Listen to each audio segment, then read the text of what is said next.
That's the new intro. If y'all haven't paid attention now, that's gonna be the new intro. Move forward. If y'all haven't checked out last night's video, do it. You won't want to miss shows. I'm gonna keep trying to change topics, coming up with new ones. But continue to hit the sub button, and we're gonna continue giving you guys consistent content. But yeah, you guys can give me your little intro. Tell people who you are. Salute Raider Nation. Already know who I am. DSR, baby. What's up? Noah was here last week. Second appearance on the show. I run a fan account for the Raiders. Still a Press Bridge fan. There you go. My turn, I guess. You guys already know who I am. I was here last time. Chris, you there? Oh, sorry. Is this screen froze? Yeah, I'm just trying to I think it plug did. in this here. What's that?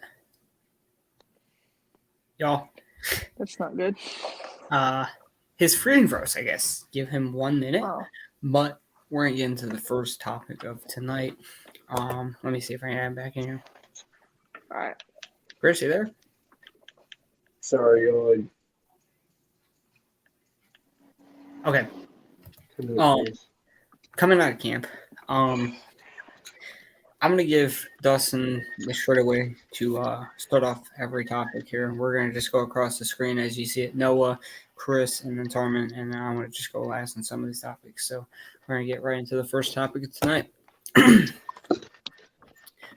Will Tyron Johnson become wide receiver 3 for the team?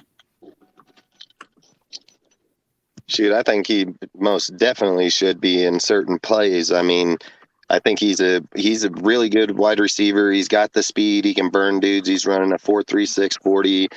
Young player still. I 100% think that he can take that wide receiver 3. But I'd like to mix it because of either Holland or Cole, Keelan Cole. But either way, because the reason why is because I believe like they're more of a possession catch receiver versus Tyron Johnson, where he can just get out in the field and burn people.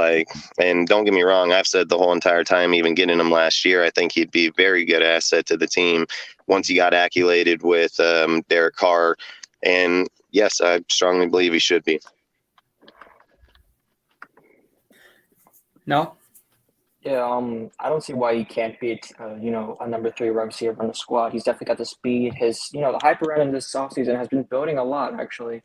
He's been getting the heads of, both the coaching staff and in the fans. He's been, growing his popularity. And as, DS just said, basically, certain plays we're going to have, Hollins or, Keelan Cole, because they're possession receivers. They're really good hands-on with the ball, but they're not really burners particularly.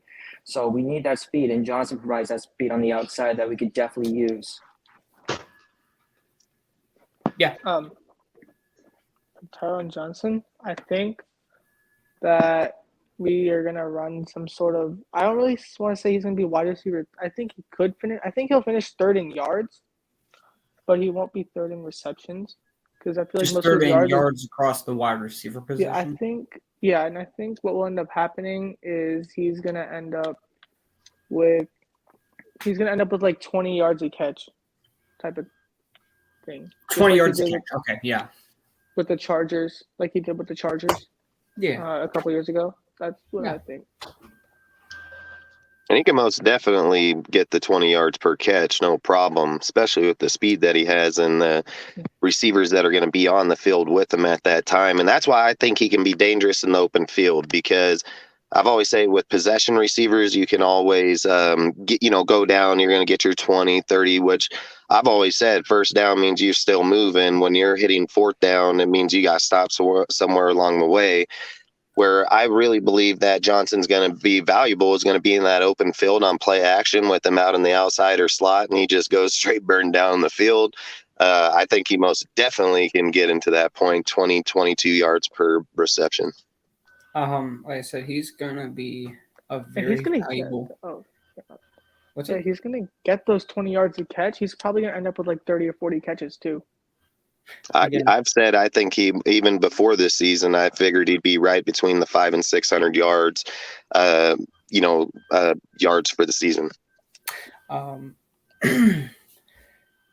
Here's the thing. He's going to be valuable whether or not he's getting the targets. He's still going to be valuable. And to me, he's the third best. He's the third most valuable receiver on the team, because the fact is he can open up the field for the other guys. And the fact is he's not going to, he's going to get open regardless, right? He has he's one of the faster receivers in the league. So again, yes, I can see him between 30 to 40 catches, between 600 to 700 yards or so. He's going to be he might even be up there in the 700s. So, we'll see. But it just depends on, if they're longer catches. Because I think every catch, you can argue, is going to be in the 15 to 20 yards range for Derek Carr and stuff. Hell, he might be able to get him some 80-yard bombs, because Derek Carr can get him the ball. He can sling it, no doubt. So if he can just lead Tyron Johnson straight towards the end zone, he's got an easy touchdown. So it's not going to be the fact of, is he going to get the targets? It's going to be more about, a lot. Oh, shit. You know what I should do? But anyways, I think he's going to get his catches. He's going to get his targets. He's going to get his catches. So we'll see. Raiders, what's up, man? Thank you for the edit. Anyways. The Henry Ruggs factor that we missed at the second half of last year. Here's the thing. Again, if he's not wide receiver 3, I've already said it. To me, it's going to come down between Tyron Johnson and Keelan Cole. But Tyron Johnson, I've heard, he's competing very well. He's playing really well.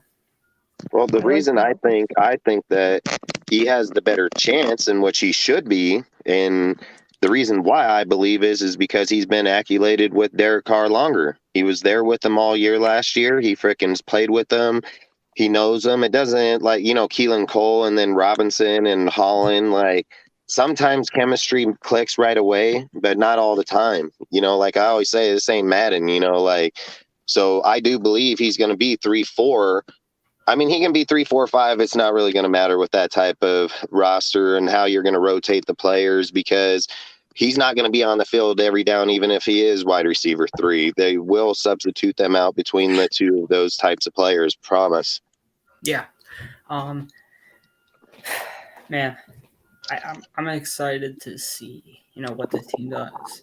And there was someone who, talked about it from one of the reports, they don't think that the Raiders are done making moves, and that just kind of, we'll see what the Raiders do. I thought, honestly, by the time I got on this show to give y'all another show, I kind of thought Sue was going to be a Raider, but I mean, we'll see.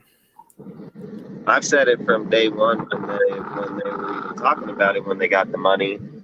I said, and I'll keep saying it, that the best way to spend that money is going to be wait until you get to camp and see where you're lacking position of need. That's the best way to move the money. Yeah. You going and buying something right now when you already have the type of roster you have. And see, this is something else. This is why they said that they don't want to go after Sue, is because they said that they already have the young players they want to get acclimated going forward, which when I hear that, I'm like, hey, I'm all for it if you can do it. Yeah. You know, like for years I've heard that, and we haven't done it. So, I mean, if they can actually do it and have that type of deal, like I'm all for that shit, you know? So, Yeah. and I said I like Eli Nichols a lot, dude, and I'll take him and Farrell all day up there. Again, I have something to say about this too. I'm high on Vernon Butler. I think he had a really good year in 2019. He had like 6 sacks. I think he could probably provide some interior pass rush as well as a depth player, but he might not make the final roster. But he was a former first rounder too, so but he went to the He has Saints potential. undrafted. Who? who? I was talking about Vernon Butler. No, I'm asking. Did Vernon Oh. Butler go to the Saints undrafted? I don't think he's talking about No. the same guy. No, he got drafted in the first round by the Panthers. I don't know in who we're talking about 2016. then. I don't know who you're talking about. Where's down yonder? Oh. What's that? If there's anything else to add, let me know. But outside that, we get on to the next discussion. Oh, you're not talking about Sewell. Sewell didn't go undrafted. No, I was talking about you're talking about Penei Sewell? Yeah, wait, what are you? Wait, why are we talking about Penei Sewell? I don't know. I'm looking at the chat on my phone. Wait, Sewell, I was hoping to be a Raider, but he went to the Saints undrafted. Who? Is there a different Sewell? Oh, wait, is it talking about that one linebacker?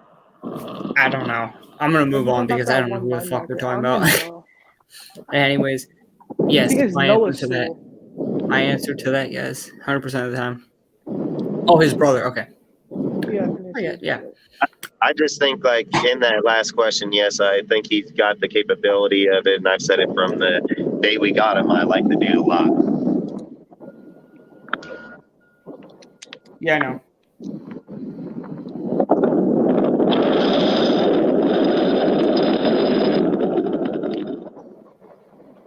Sorry about that. Anyways, here's the thing. In today's world, you're gonna hear.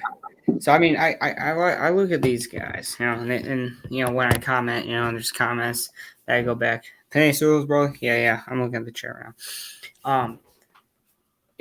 There's this like for like any team in our division, right? There's this, you know, what's that here? They knew both of them from high school. You tried contacting them? Jeez. So when I talk about the narrative, here's the thing. There's this thing. You can make any narrative you want in today's world. You can make up just like false trade things, and you can say what you want in today's world, and people are going to fall for it so easily. And I find it just crazy how easily people fall for this. Like, it's just weird to me. I don't know, man.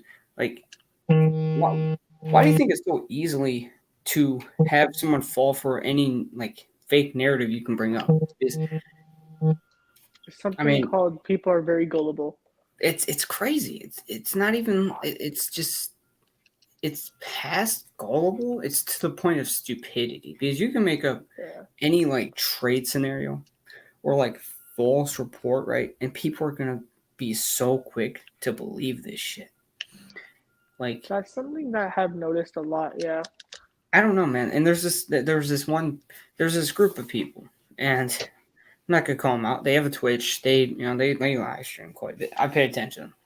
They're making this narrative that the Raiders don't have depth and the Chargers are easily the best team in the division, or like, or some of their narratives like, oh, Derek Carr might fail with this new roster. And I'm just thinking to myself like, okay, we've seen Derek Carr. Let's be honest, he's for what he's had has succeeded, right?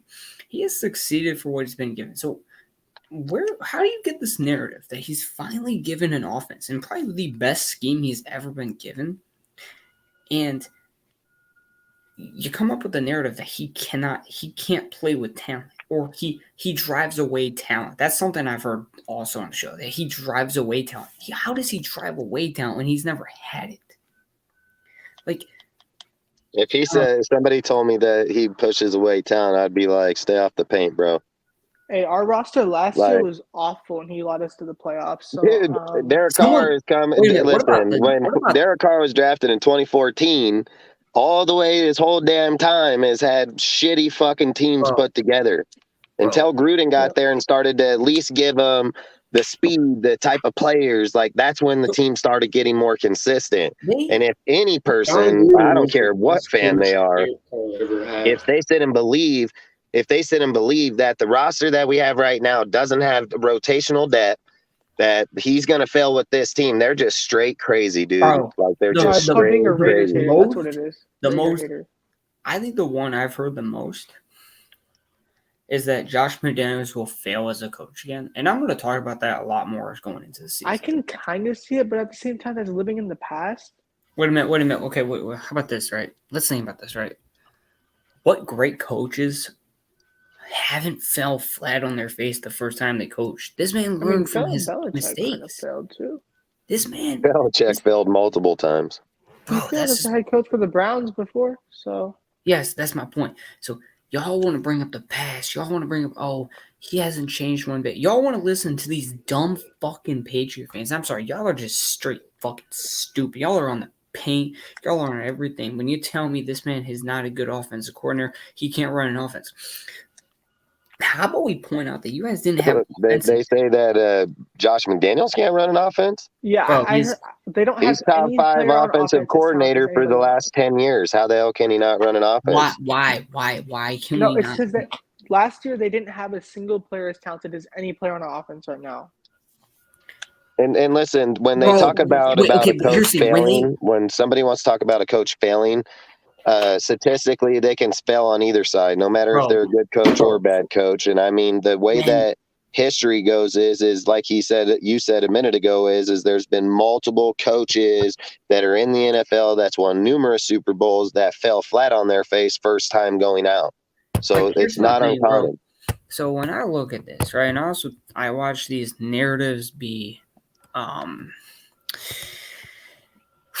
let's see, let's just say the word is created, right? These narratives are created. They're made from people that don't give you the full story. So let's look at this. The full story of the Patriots is they've never had I don't think they've ever had a more built offense than what we have right now. I don't think that Josh McDaniels has had to work with this amount of talent on one offense. Again, The last But- time that the Patriots had a talented offense as even close to as talented as ours was in 2017. And we 2007. know how that went. No, 2017 their offense was pretty good too. I would say Randy 2007 is the best year. Randy They, Moss, man, Obviously, destroyed the NFL yeah, that no, year. I was gonna say, All right. Noah, if you want to add anything on, just to I just talk think about people this. want to make they want narrative talk like this type of stuff that we're just trying to Yeah. try and wrap our heads around. And the reason why people do stuff like that is for clicks. It's for attention. They want Yep. to bring out something out of nothing. It's all speculation. It's all bullshit. You don't have to listen to it if you don't want to. It's all story fantasy. Unless there's actual reports about that stuff, you shouldn't believe it because most of the stuff you're going to hear from these other people, other fan bases that you should not be listening to, they're going to tick you off. And before you know it, you're going to be listening to all the false statements and you're going to be trying to protect, this Dude, fantasy or this reality of yours from this I had to, narrative they have. I had to listen to these fucking like, I just, in no way, shape, or form, do I see this happening. But I had to listen to Chief fans try to make a narrative that Carr was he was a mid quarterback. He was, he's done nothing in his career. I'm like, okay, well, he's had nothing to work with, but okay. And then the narrative that they brought out was Derek Carr would make Devontae mid. I said, what? What is I don't know how you make the number one receiver in football average. That's not going to happen. It's not. I would just laughed at him because I would have been like, well, if you know Derek Carr's history with Devontae Adams, he And then- threw for 14 touchdowns his first year in Fresno, and then he threw for 24 the following. Like, come on, man. oh yeah, And he practiced with them all the time, and Derek Carr's made Well, shitty-ass receivers so, good, like straight I, shit receivers good. I saw So some rankings and I was commenting on them. And this is one of the more more common ones that just happened this week was that we had the 20th best secondary. That's what it was ranked. It was ranked behind the likes of the fucking Lions. I can't name you two guys from the Lions. I'll be honest. I'm not going to tell you. I can name them, but I can't. And so I commented. I said we should be higher. I don't think we should be the 20th ranked secondary heading into the year, but whatever. You can sleep. And the people were speaking, and they were saying that we downgraded by getting Rock Ya-Sin, and this is something we're going to talk about more, was they made this narrative that by saying Rock Ya-Sin was giving up, and they're like, well, he was giving up. Why was he giving up so easily? It's because he didn't fit the system. And this is what I'm talking about when you don't bring up the full story. When you talk about guys that were traded or released, you don't look at the full story. So when you see star players that are getting released or something from their teams, it's because they don't fit the build that the team is trying to go in, or the system that they are in no longer fits the build that they are in. So to me, it was they were leaving out key pieces, and I was called dumb to say a actual NFL stat was, well, Rock Ya-Sin ranked top 5 in man coverage, and let's be honest, this offseason, he upgraded with a defense corner and system. So when I said Rock Ya-Sin can be in the top 15 to 20 cornerbacks this year, I was called dumb and I was called all these things, right? The fact that people thought we downgraded in a secondary was a narrative that they made without even giving a story behind it. Because let's be honest, we went from Desmond Trufant and Faison to Rock Ya-Sin, Anthony Averett, Trayvon Mullen, Nate Hobbs, and a guy that I think may make the roster is Amik Robertson. So all those corners are very quality corners in this system. So when people bring up narratives, I think the number one thing that we all see is they're not giving the full story. If you want to add anything on, Chris, I'm sorry I haven't given you time, but if you want to speak on this.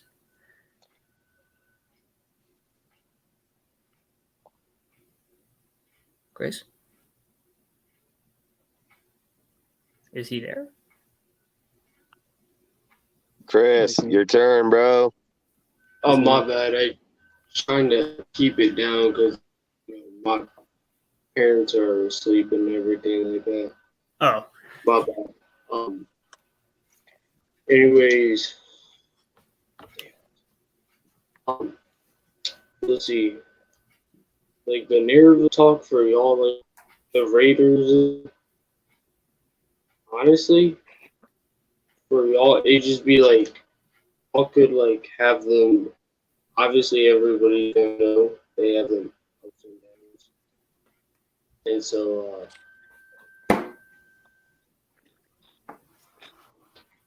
I'm trying to figure out how to work y'all. Like, Well, I think one of the more basic narratives is that we have the worst roster in this division. We have the worst coaching staff in this division, when it is completely false.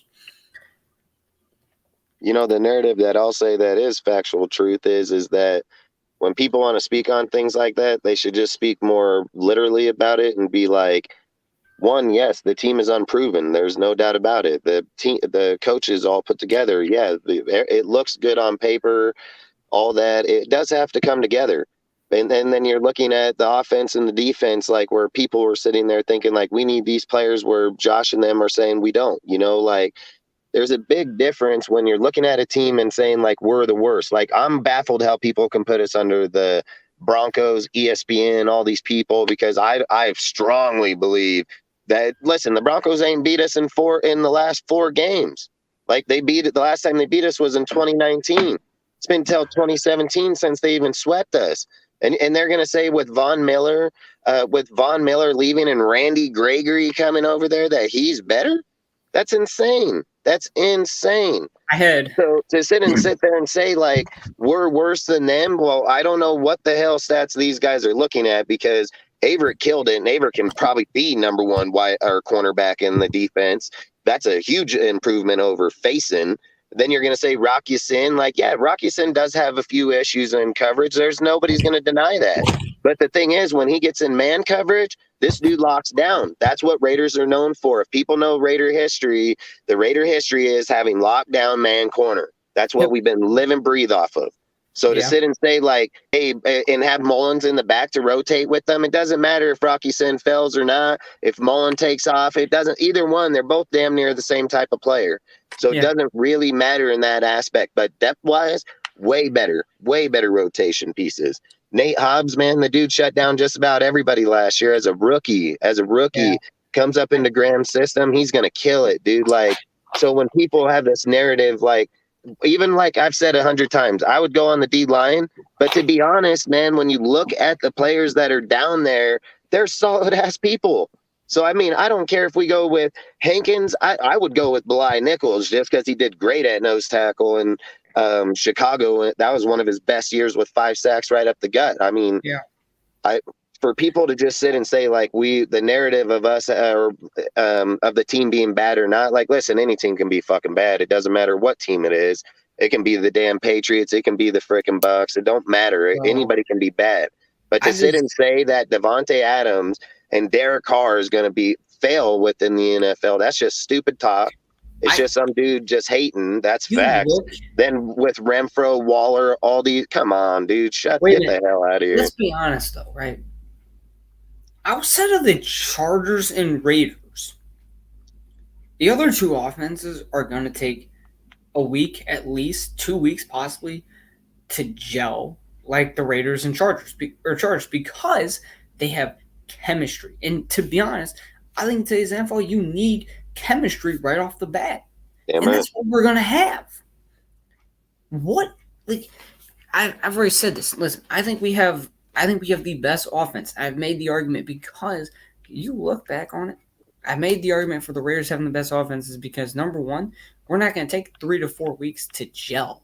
We have the best chemistry in this division by a distance. I'm going to tell you, by a distance. Every single player that offense, outside of probably, I think it was DeMarcus Robinson and like Mac Hollins and the wide receiver core, has been here for at least 1 year to play with Derek Carr. So the narrative that they're not going to have chemistry possibly, or we're not going to have a great offense, and Russell Wilson's going to go cook. He's not going to be able to because he's going to take a few weeks to get his offense together. It's going to take them. Let's be honest. Like even the Chiefs, Patrick Mahomes, it's going to take them a few weeks to get Marquez Valdez and Juju and whoever the fuck. Who else do they have over there? I don't remember their other wide They got receivers. Sky Moore, Juju, MVS. I mean, they got numerous players over there. I know they got. But look, I think what you're saying on there is like 100% right because I do believe the Chiefs are going to have to acculate to their wide receivers. I believe And- Denver 100%. There's no fucking way. There's no way somebody's going to come to me and tell me, oh, Russell Wilson's going to connect with Courtland Sutton quicker than Devontae Adams does with No. Derek Carr. You're fucking dumb. You That's a hella narrative, dumb. bro. Like, But get the fuck out of here with Bro, that shit. Listen, Like, I think the two teams that'll be able to get off on a good start on offense wise, I do believe it will take Devontae Adams a game or two because that's just facts. It's just the nature of playing with them, not being around on an actual field in years. I think it will take a game or two, but I don't think they're going to slouch. I don't think it's going to be, this dude ain't going to get 80 yards or 100 or a touchdown. I don't think that at all. But I think the Chargers and the Raiders have the best chemistry, period. Because what, did you just forget about Renfro and Waller and them, dude? Like, they just didn't. No, Then, bro, like I just spoke in the last segment with Johnson, he's already been accolated a year. So to sit and have a narrative that the Broncos going to be fucking better than us starting out on offense, they're full of shit. Like, I don't know. And then they want to bring up, oh, well, Russell's a better quarterback. No, I mean, I don't, sure, you can say that. I don't care what you say, but, like, here's the fact. Those two have not been on an NFL field together. And, I mean, come on. Like, you look at, like, all these, like, these guys that are going to they're going to rank top 5 offenses. When I rank top 5 offenses, I look at offenses that have consistency. So I look at Buffalo. I look at Tampa Bay. Those guys have guys that are or have been together. The Raiders is an easy option because they've delegated to playing together, and they're going to have great chemistry. So, I mean, listen, and the one thing I can tell you when I look at narratives is they're not bringing up the full story, so I have to. And then, I bring up the full story. It's like when I talk about Josh McDaniels, you can't tell me he's just going to fail without bringing up the full story. So Patriot fans have complained about him to make him look bad. When, let's be honest, he's not bad. They haven't brought up the full story to. Let's be honest, over the past 5 to 6 years, they haven't had great offensive talent. They really haven't. So you look back on this year, and he has one of the best offenses in the NFL. He has one of the best coaching staffs around him. Let's be honest. So to me, I think he can succeed. But if you guys have anything else you want to add, we can, or we can move on to the next segment. Yeah, I think there's always going to be the haters on Carr, period. I think it's I don't think factual, I've ever seen a quarterback's name brought up more in vain than he's Carr. hated on every level, dude. People said that Gruden was going to ruin him. They were going to trade him. All he did was get better every year, stat-wise. And, this is the thing where I look at other teams when they try to tell me about Derek Carr, and they say, oh, man, Derek Carr sucks. Derek Carr this. And I'm like, oh, what's your team? They're like, oh, my team's Green Bay or the Chiefs. And I'm like, okay, you got all these players. How many yards you end up with? Oh, you ended up with 4,400 yards, and Derek Carr had shitty-ass receivers and ended up with 48. I mean, come on, bud. Like, how are you going to sit here and talk a narrative that your team's better with a way bigger known wide receiver, quarterback, just offensive team, period, and Derek Carr putting up equal numbers to them with shit players? Like, that's what I just think's funny when people kept saying Russell Wilson's coming here, Aaron Rodgers coming here. Listen, I don't care what quarterback come here outside of Derek Carr. You ain't winning the Super Bowl, man. They ain't happening. I don't understand. No, my favorite narrative to talk about is the one I spoke on, which was Carr will fail with this offense. So I said, how is this happening? How is this a narrative you came up with in your fucking head? They had zero explanation. Oh, well, Carr isn't that good. Well, what has he played with? Oh, he's played with Amari Cooper. He played with Amari Cooper, who gave up on him. You cannot tell me that, like I said, I do want to move on to the next segment. We just spent 20 minutes on one segment, but hey, that was a really good segment, guys. The next one, I found a little funny because I think if this was an actual concern, we would have dealt with this by now. Mm-hmm. I saw this this article, and they said, well, they asked, as Raider fans out there, do you guys feel that you guys have upgraded at every position? Are you delegated to saying that you have a great team? And they said, well, our answer is no, because you don't have a great old line, and it's your biggest weakness. Moving on. And I said this. I said, we've already seen what the coaches have had to say. They said this. It was not the players. It was the coaching. Now, they got a really good coaching staff. You're hearing really good things about every offensive lineman. And if they really felt like there was a bigger need, we would have probably spent more money or picks on the O-line.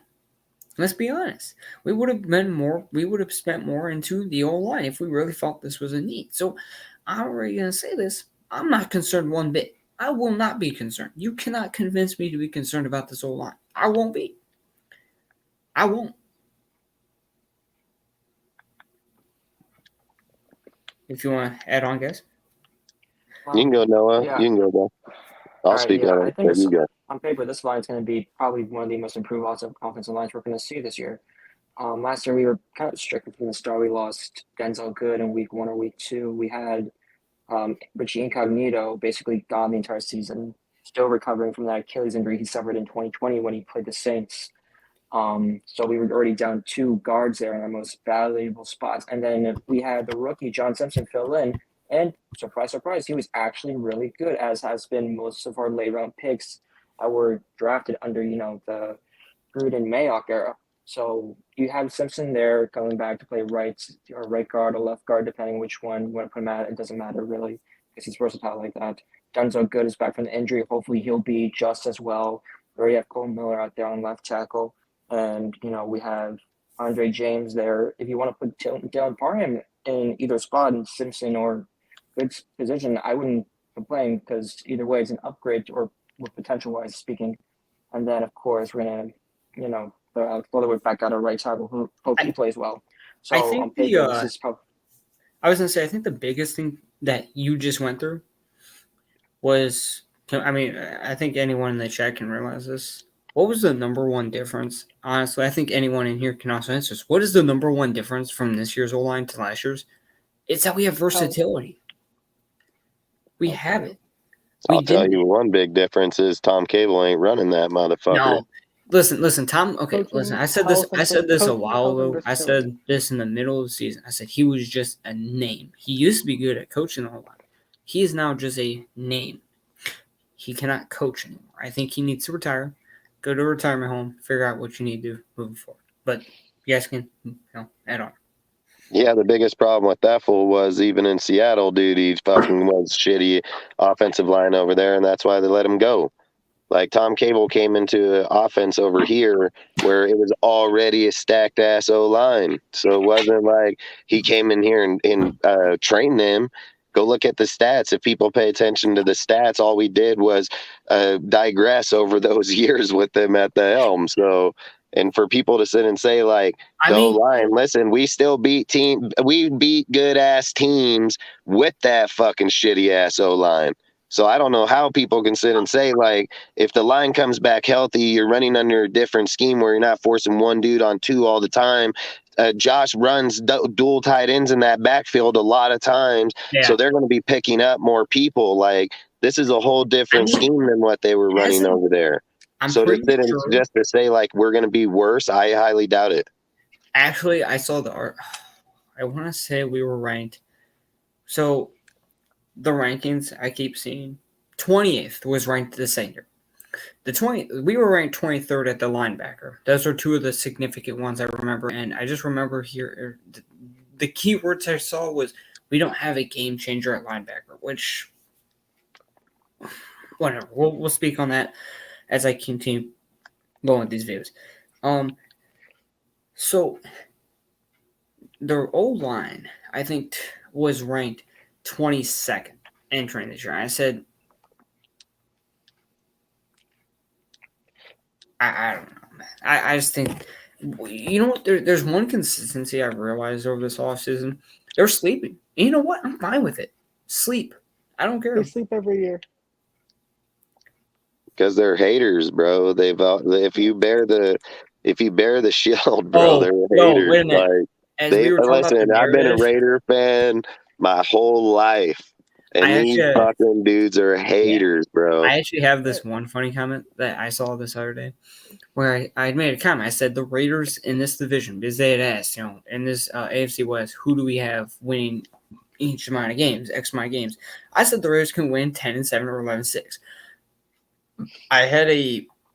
I think this was a Tennessee fan, said something about along the lines of, you'll be lucky to win 8 with a QB like Carr. And I just replied, Ryan Tannehill, ?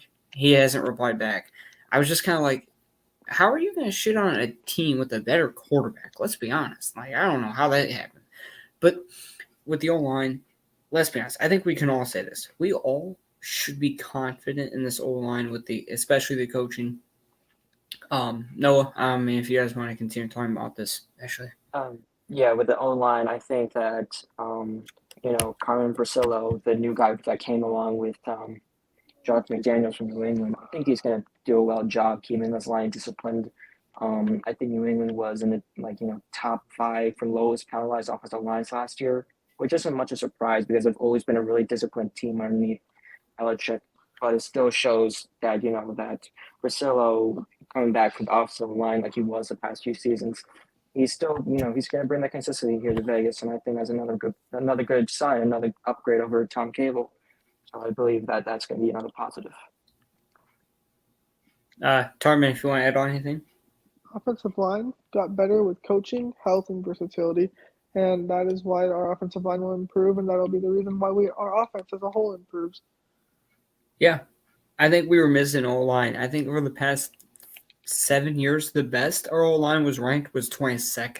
Correct me if I'm wrong, but it wasn't above. What? Over the past 5 years? 5 to 10. It's been really bad every year. We were good in 2016 O-line. Yeah, I think we were like one or Our first or O-line second has last been year. Yeah, we were like, ranked good. up there in the top, but outside of that, yeah, it's only digressed over from 15, 20, over the past 21, 5 years, 22, like 6 years 24, ago, 26. Like in the last 5 years, 2017 and 2019 are probably your only years with top 10 O-lines.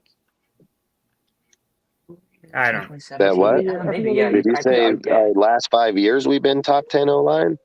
No, he said Twice, 2017 and 2019. 2019.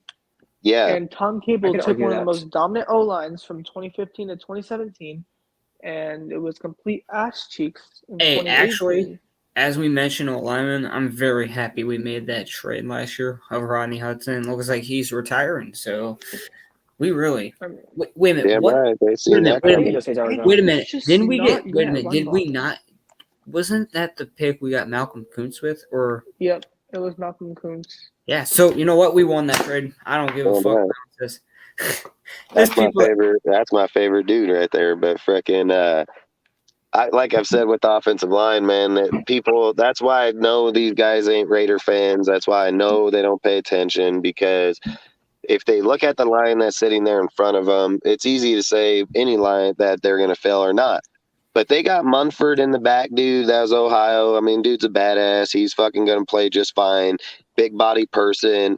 We have depth sitting behind there outside of Danzel Good. I mean, you got multiple players that are rotational players on the line. So for somebody to sit and say like the O-line's going to be shitty or not, I mean, I've said this 100 times when people want to argue it. I just say straight up, dude, listen, we beat up on Baltimore. We beat up on numerous damn teams that had great defenses with a shitty ass O-line then, right? So Yep. Derek Carr went down there and threw like he did, and he won like he did because the shitty O-line. If they can hold for 2 seconds, he can get rid of the ball. That's how fast he's been doing it his whole entire career. So I think- if you give Derek Carr O-line, I would be fucking scared. I'll tell you that right now. Yeah. He's going to carve you up, dude. He's going to carve you up, and he's accurate as shit. So people can't deny that, because the stats is what you go off in the NFL, and his stats are damn near flawless, dude. Like, the guy is pretty damn flawless. They didn't call him Baby Rogers when he came in and started doing what he was doing for no damn reason.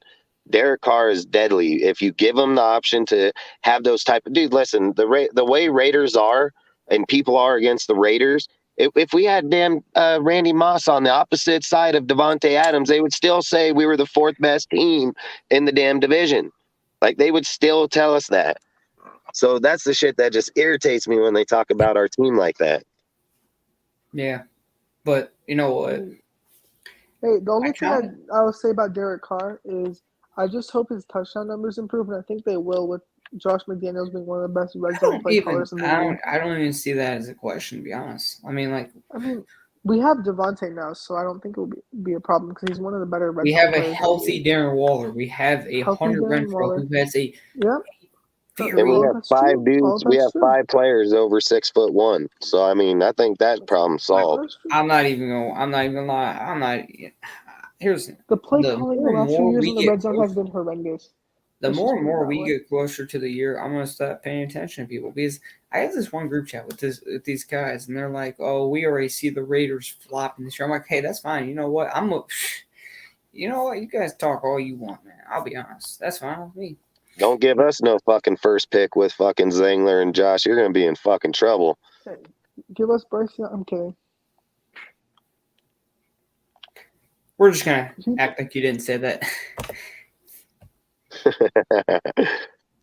Factual truth. We'll I be just fine. can't. I think that guy's gonna fail. Hey, in you the know what? NFL. Tarman, you know what? We're Yeah. gonna let you start off with this conversation, because we already know you want to start off with this one.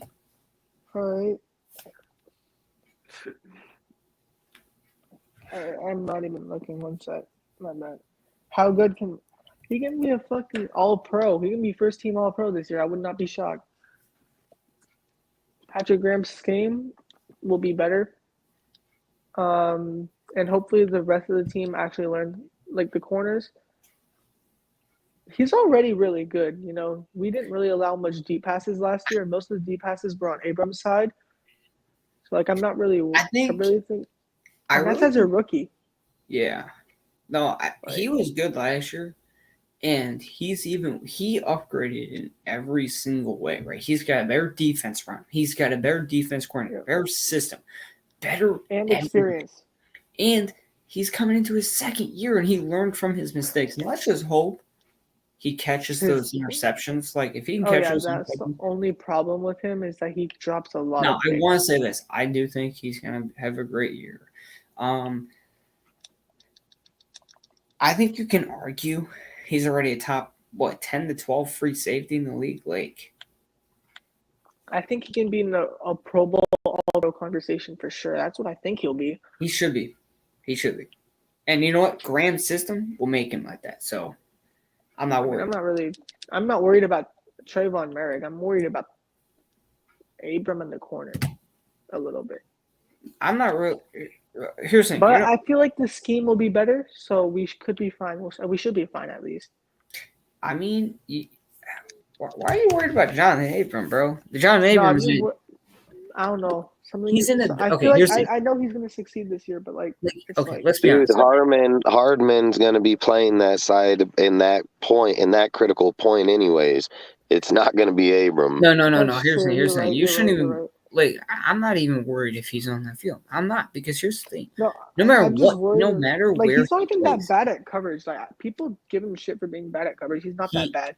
He's just he- in the He wrong got place his at ass the wrong smoked time. by the Bengals, bro. He had 9 of 9, It's- 120, bro. He got his ass It's fucking beat it's on. fucking okay, but that's Jamar Chase. Like how many? No.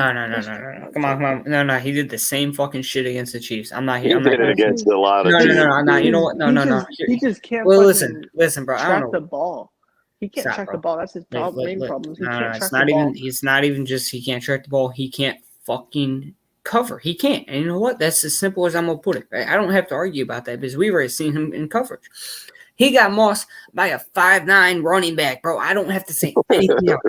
Tracking the ball. That's what Monster I'm talking about. bitch ass. Tracking the ball. So listen, What, Noah? the fact What'd you say, Noah? He got mossed multiple times last year. I can Yes. remember one specific time against Tight Evan ends. Ingram, I think it was Tight against end, the yep. Giants, stuff like That's Listen, that. exactly what I'm saying. That's what I'm saying about him getting mossed. It's because he can't track the ball. it's not even just tracking the ball. It's just even when he's tracked the ball, what has he done? He's done nothing. So I think up until this point, I'm gonna completely and fully disagree with the fact that he can cover. He's not that bad at coverage. He's fucking horrendous up until this point, and I really hope this new system, this new defensive coordinator, puts him in a better, complete reason to be better. And He ain't gonna let him be vulnerable like Gus and them have made him in the past. listen, Well, That's why I Gus was the said laziest Harmon. motherfucker on Anytime it has to be man on man to cover in the deep field, it's gonna be Harmon and frickin' Morick, 100%, I'm 100%. Listen, so again, I'm gonna answer. I'm gonna say I think he can be a top 5 safety in this league moving forward. He's gonna be in the top 5, top 3. I mean, if you guys want to create your prediction here, you can. You wanna go, Noah? I'll talk up here. I don't really have much to say about this safety group. I think, or defensive back group in general. I just hope that, with Graham's system, that we don't actually fucking suck for the first time in like 15, 20 years. That'd be a nice change of pace, which I'm very optimistic about. But that's really all I have to say about this. I think like Morick, man, if people look at the way he played just in his first year, he's danger, dude, and he has a warning sign on him at all times because people did not throw at him, even being first year in the NFL. Yeah. People were avoiding He was him. They were trying to phenomenal. attack at him. They were looking off him all the time because Bro. they knew Abram was vulnerable as shit.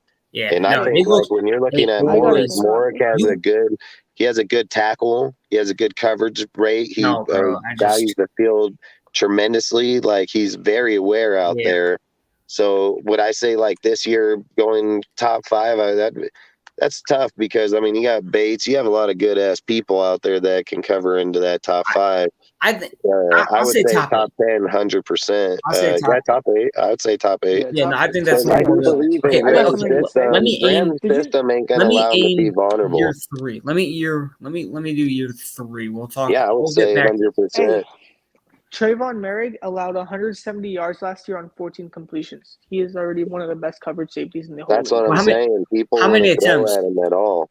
Attempts, I think it was like 20 something. It might have not even been that much. I might think have it been was less than that. 27, I think, or something. I remember. Yeah, that's what I looking think it was. I think it was like at it. 27. It was something around there, guys. Listen, if you know in the chat, let me know because I don't have the number on me. I'm not looking that shit up. I'm not looking up on my computer. So, Dirty, what's up, man? Yo, bro, man, what you finally here, bro?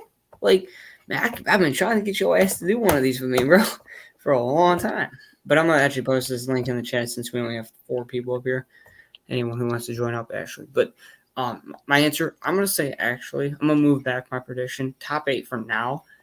Let's speak on this next year, going into year 3 from again. Anything happen? Let's go into the next discussion. I saw this. I read too many articles for guys for this. So this next one is there was this trade proposal. It was some stupid thing. So I just included it because I think it's the dumbest shit ever.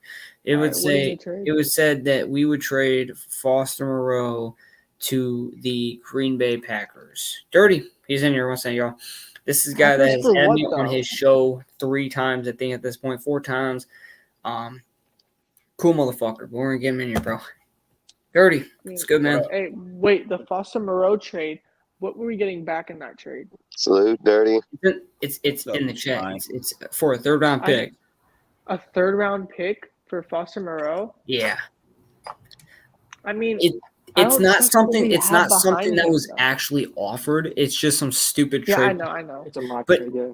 I mean, I would make that trade if I was the Raiders, but I mean, I don't know, man. Here's my point, right? Because I mean, I actually like Foster Moreau as a tight end too, next to healthy Waller, next to this offense. I do too, but I feel like he's gonna leave next year anyway. So who says that though?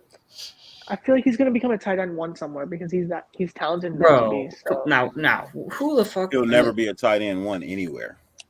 There's somebody. There you go, bro. That's all you need to hear, bro. I'm gonna be honest. I don't see him being a tight end 1 anywhere. He's not. Wait a minute. Okay, wait. How about this? Carmen, what happened? Okay, let's just leave this question up. When he was a tight end 1 for those 6-7 games, like what happened? He disappeared. His best year was the first year he came into the NFL. So, to me, sure, you can make that argument. Sure, for a 3rd, that might be. I'll be honest. I don't think any team should offer us a 3rd for him. I don't, because I don't think he's worth a 3rd. He's had too much inconsistency. No, I'm not going to tell a team what they can and cannot offer us. If you offer us a 3rd, I'm taking it. Yeah, no. Hey, I said the same thing, bro. I would hop on that shit faster and shit if I knew Josh in there drafting skills. I'll take that shit right this second, but it ain't going to happen. No, because here's the thing. You would, if you're giving up a 3rd, at that point, you're telling yourself that you want Foster Moreau as a tight end 1, but they already have Robert Tonyan. Tonyan, there we go. Thank you. Yeah, they have Robert Tonyan, who's, let's be honest, miles ahead of this guy. So, yeah, Tarman, sorry about that. I didn't even see that, bro. No, but I'm because this dude FaceTimed me and wouldn't shut up, so I had to leave because I couldn't hear what you were saying. No, but if the Packers were to offer, I'm just saying, if the Packers were to offer a 3rd round pick for Foster Moreau, I would take that. That's not to be honest, I don't see that ever happening. I'll be honest. I don't think he's worth a 3rd. I think obviously, I forgot they have Tonyan too. Otherwise, this is definitely not being here's the thing. I just think all around this was a dumb trade proposal because why not get let's think about it. What team actually needs a tight end entering this year? Like the Cardinals, I would say they're a more realistic trade option. I don't think. Yeah, I'm thinking of another team in the other conference. The Cardinals don't have a tight end. No, they have Zach Ertz. They have Zach Ertz. Zach Ertz. I forgot about him. I'll be honest. I forgot about him. Yeah, I'm thinking maybe a team like Carolina. I don't know if New Orleans has a tight end anymore. Oh yeah, no, Carolina, bro. Here's the thing. It would be more realistic for a team that is actually looking for a tight end 1, like a young tight end with some potential. For a pick that they don't care about, it just made no sense for the Packers, to be honest. So that was my one issue with this. So no, I mean I would take it, but it's not going to happen. I think Foster Moreau is worth a good 6th round pick in a trade. Dude, if they were going to do that deal anyways, why didn't they do it when they did it for Devontae to begin with, man? People claim like we were going with Waller. Why the hell wouldn't you have thrown Foster in there and got a So third y'all too? remember, right? For Y'all that remember line. as you bring up the Devontae trade. I actually remember, right? Looking back on that, right before we got Devontae, there was like some Packer fans. They were like, "Oh, give us Waller." Actually, I don't. I was like, "Bro, we're not giving you Waller for Adams. Like that would make no sense." And he couldn't do it anyways. There was Yeah, no no. way What because was what was the Devontae reason? Adams was on a franchise tag Yeah. and Waller's not. So you can't even make that trade to Yeah, begin no, you with. can't. Yeah, because I you can't. I can't couldn't trade a remember. There was. non-franchise player for a tag player. Yeah. Yeah, but This see, is the thing something. about it is, Yeah. Foster Moreau is not even a number 2 on this team right now. Yeah. From my understandings, he's getting beat out in camp Yeah. by a rookie and like another guy. You know, But who's what I the mean? rookie we got? Shit. Fotheringham. Yeah. Cole Fotheringham. I mean, okay. How about this new question then? Do we see Foster Moreau possibly not making the roster? Yes, I do. That could Yeah. happen. He's I think I it's mean, still he good might blocker. end He up- still has really years. ass. Like, Who? I'm sorry. He's just ass. Yeah, I don't know, man. Foster Moreau, he just remember, I can't remember his best game last year was the Eagles, 6 catches, 6 yards, a touchdown. I was okay, he had a great game. I want to see more, and then he just shit the bed the rest of the year. He disappeared. I mean, Well, the best thing about his game was his blocking, and that shit Yeah. has somehow taken a drastic step back. Yeah, Like a major step back, bro. And that's really where the key to your game and your career is your blocking. And if you can't do that anymore, man, bro, you're out of here. Especially in Josh's system where he runs the dual tight ends in the backfield. You have to block, man. You have to. hey, yeah. Okay, y'all I see? don't know if I want Foster next year, but Do I don't want him back after this you year. think I'm there's just gonna saying be that right 4 Titans on this roster or 3? 3. 4. Should we only be 3? now. Four. Yeah, I That's think the 4. way. I It'll think be 4. 4 is a bit much.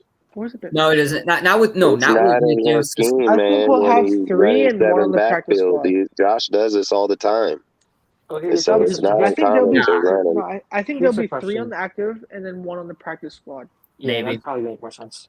Maybe, but Because now you can play the practice squad guys. So But this question, this next one, this was raised by George Kittle.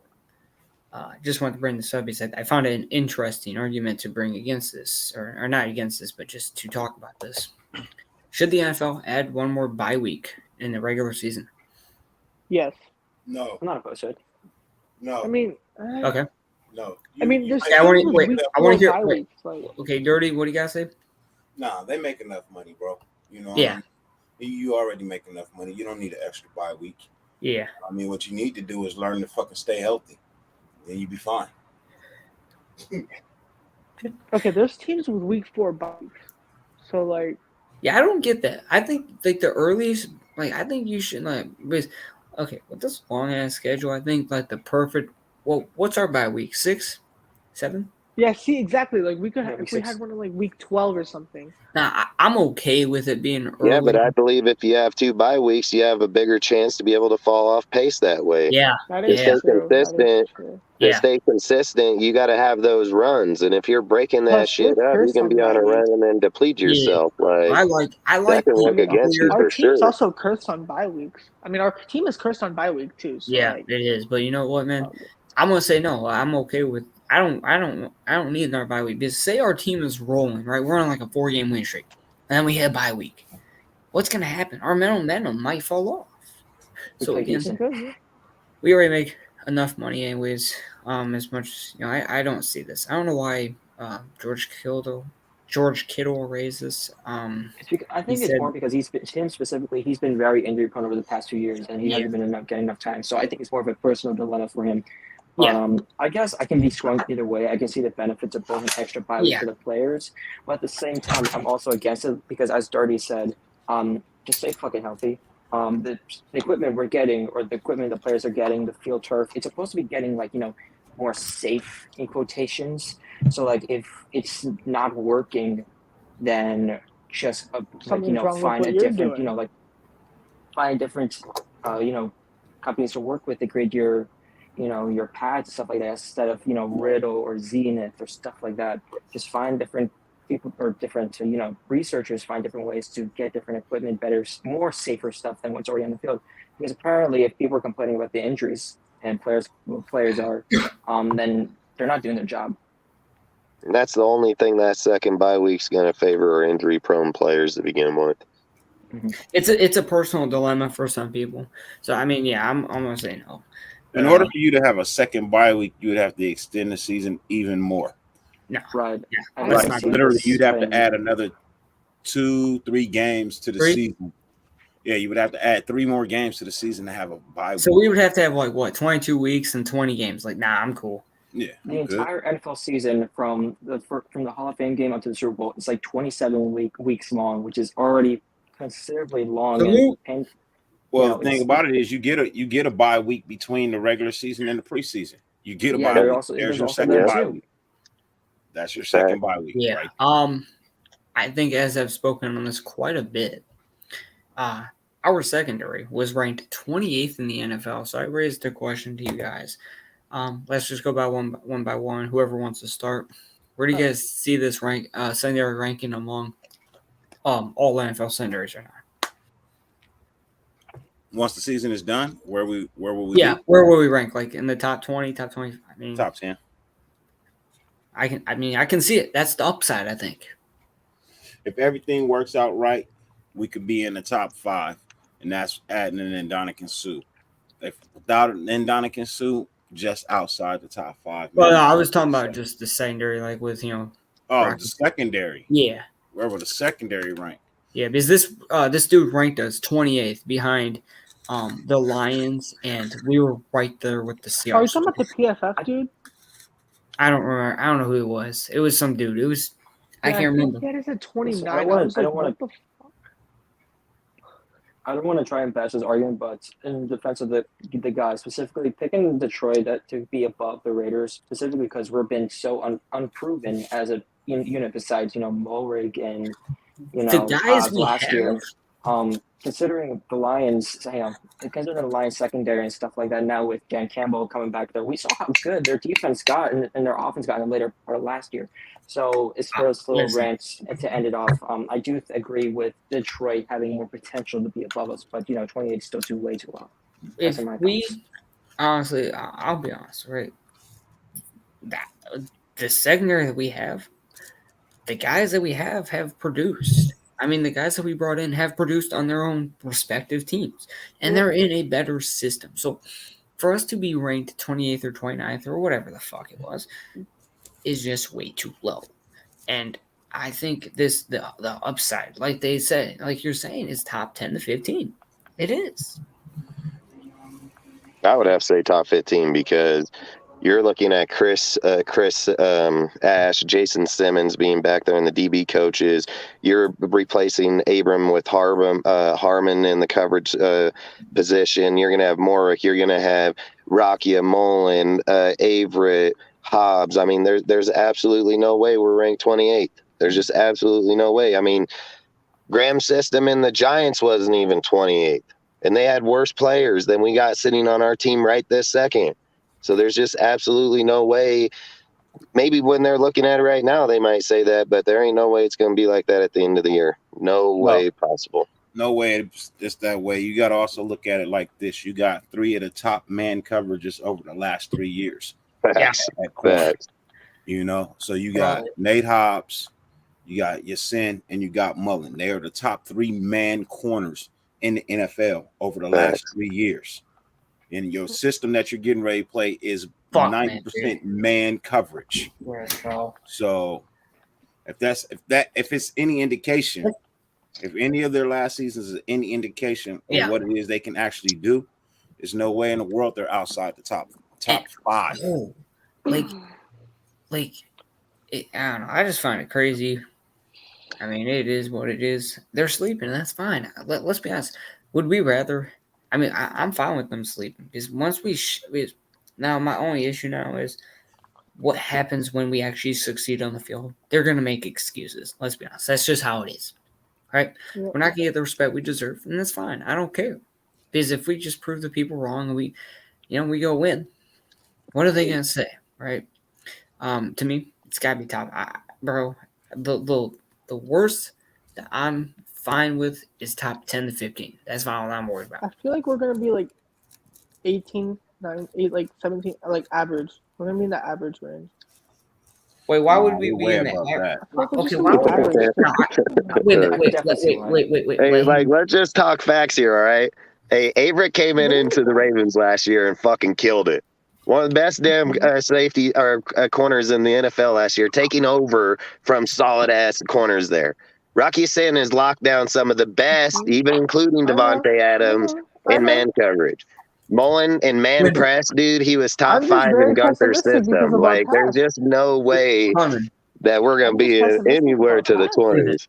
Okay, wait, Tarman. So I'm just I'm pessimistic. just gonna of the ask you a past. question. Why Hey, would Nate Hobbs was kicking the shit out of tight ends and fucking Bro. receivers. Like, wait?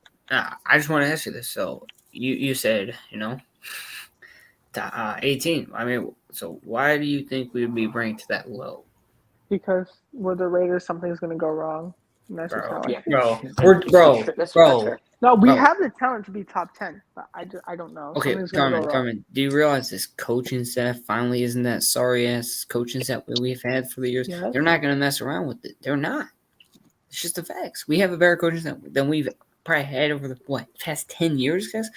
This is not the same coaching staff. They're not gonna let this team fail. They're gonna we have leaders that are going to put you in their place and they're gonna make you play better. This system's going to make you play better. Mhm. I think it allows them to be able to play safe if they have to because of the coverage scheme. They don't Yeah. allow players to play over them, man. Like, that's the best thing about the scheme. So when you're sitting there, I said this the whole time, even last year with the Giants. I said, you might be able to go 60, 70 yards on them, but you ain't going those 20 into the end zone. Like, that team had a great red zone defense. And if people are going to sit and sleep, like, Morick, all right. Morick killed it under Gus's system. You're gonna kill it in Gus's or Graham's system. Then you got Harmon over there that's just been killing the NFL for as long as he's been here. Atlanta, the Patriots, like, dude's pretty fucking solid back there. So I mean, even if Rocky falls off, like, and Mullins picks up, like, I think it'll determine between those two. In my personal opinion, it's gonna determine between those two people right there. Yeah. Again, we'll see. We're getting closer. I keep Because I seeing think this. Averett, dude, he's just a fucking aggressive corner, dude. Well, I like him a lot. His press ability. I like him a Averett's lot. press ability. Anthony He- Averett's press Bro, ability. Averett, I like because he has speed, he's physical, Mhm. and he's a great man press corner. So we'll see. Who do you guys feel is the best linebacker walking into this year that we have on our roster? Perryman. I mean, it's Denzel. I can Perryman. see Perryman Divine proves it a Diablo lot. being the best by I the mean, end of this year. Perman gets. How old is Denzel Perman? He's still in his 20s. Yeah, he's like 28. He's 30, I 29. think, right now, isn't he? 28, 29. He's 29 years old. All right, so let's say that 30-year-old fresh mark or like 30-year fresh, benchmark there where players usually fall off, specifically at these big skill positions. Let's say that happens to Perman this year. I can definitely see Diablo being the new face of that linebacker unit. I like Jayon too. Jalen Brown, I think it's more like, can he stay healthy? Because he's been very injury prone. I mean, that's why we took him on such a cheap deal, is because of that injury risk. That's why Tennessee No, I gave get up on that. him. I know, because but of the injury risk. So I'm saying if he can be he good. does ball out, it's hang on. In a healthy scenario, I think Jalen Brown is definitely on par with Diablo or even Perryman, considering of how good he can be, even if he gets some that run game of his higher. Perryman is still your only linebacker outside of Chandler Jones that has any real NFL playing experience And proven ability. And proven ability. So you gotta think, that guy is in shape, bro. That guy is in shape. Last year, nobody thought he was going to do anything at all. Everybody counted him out. Everybody said he was garbage. We're pulling him from we're pulling him from a practice squad. He's just and then he came in and they gave him up so easy. Yeah. Just we got him for a 6th round pick, man.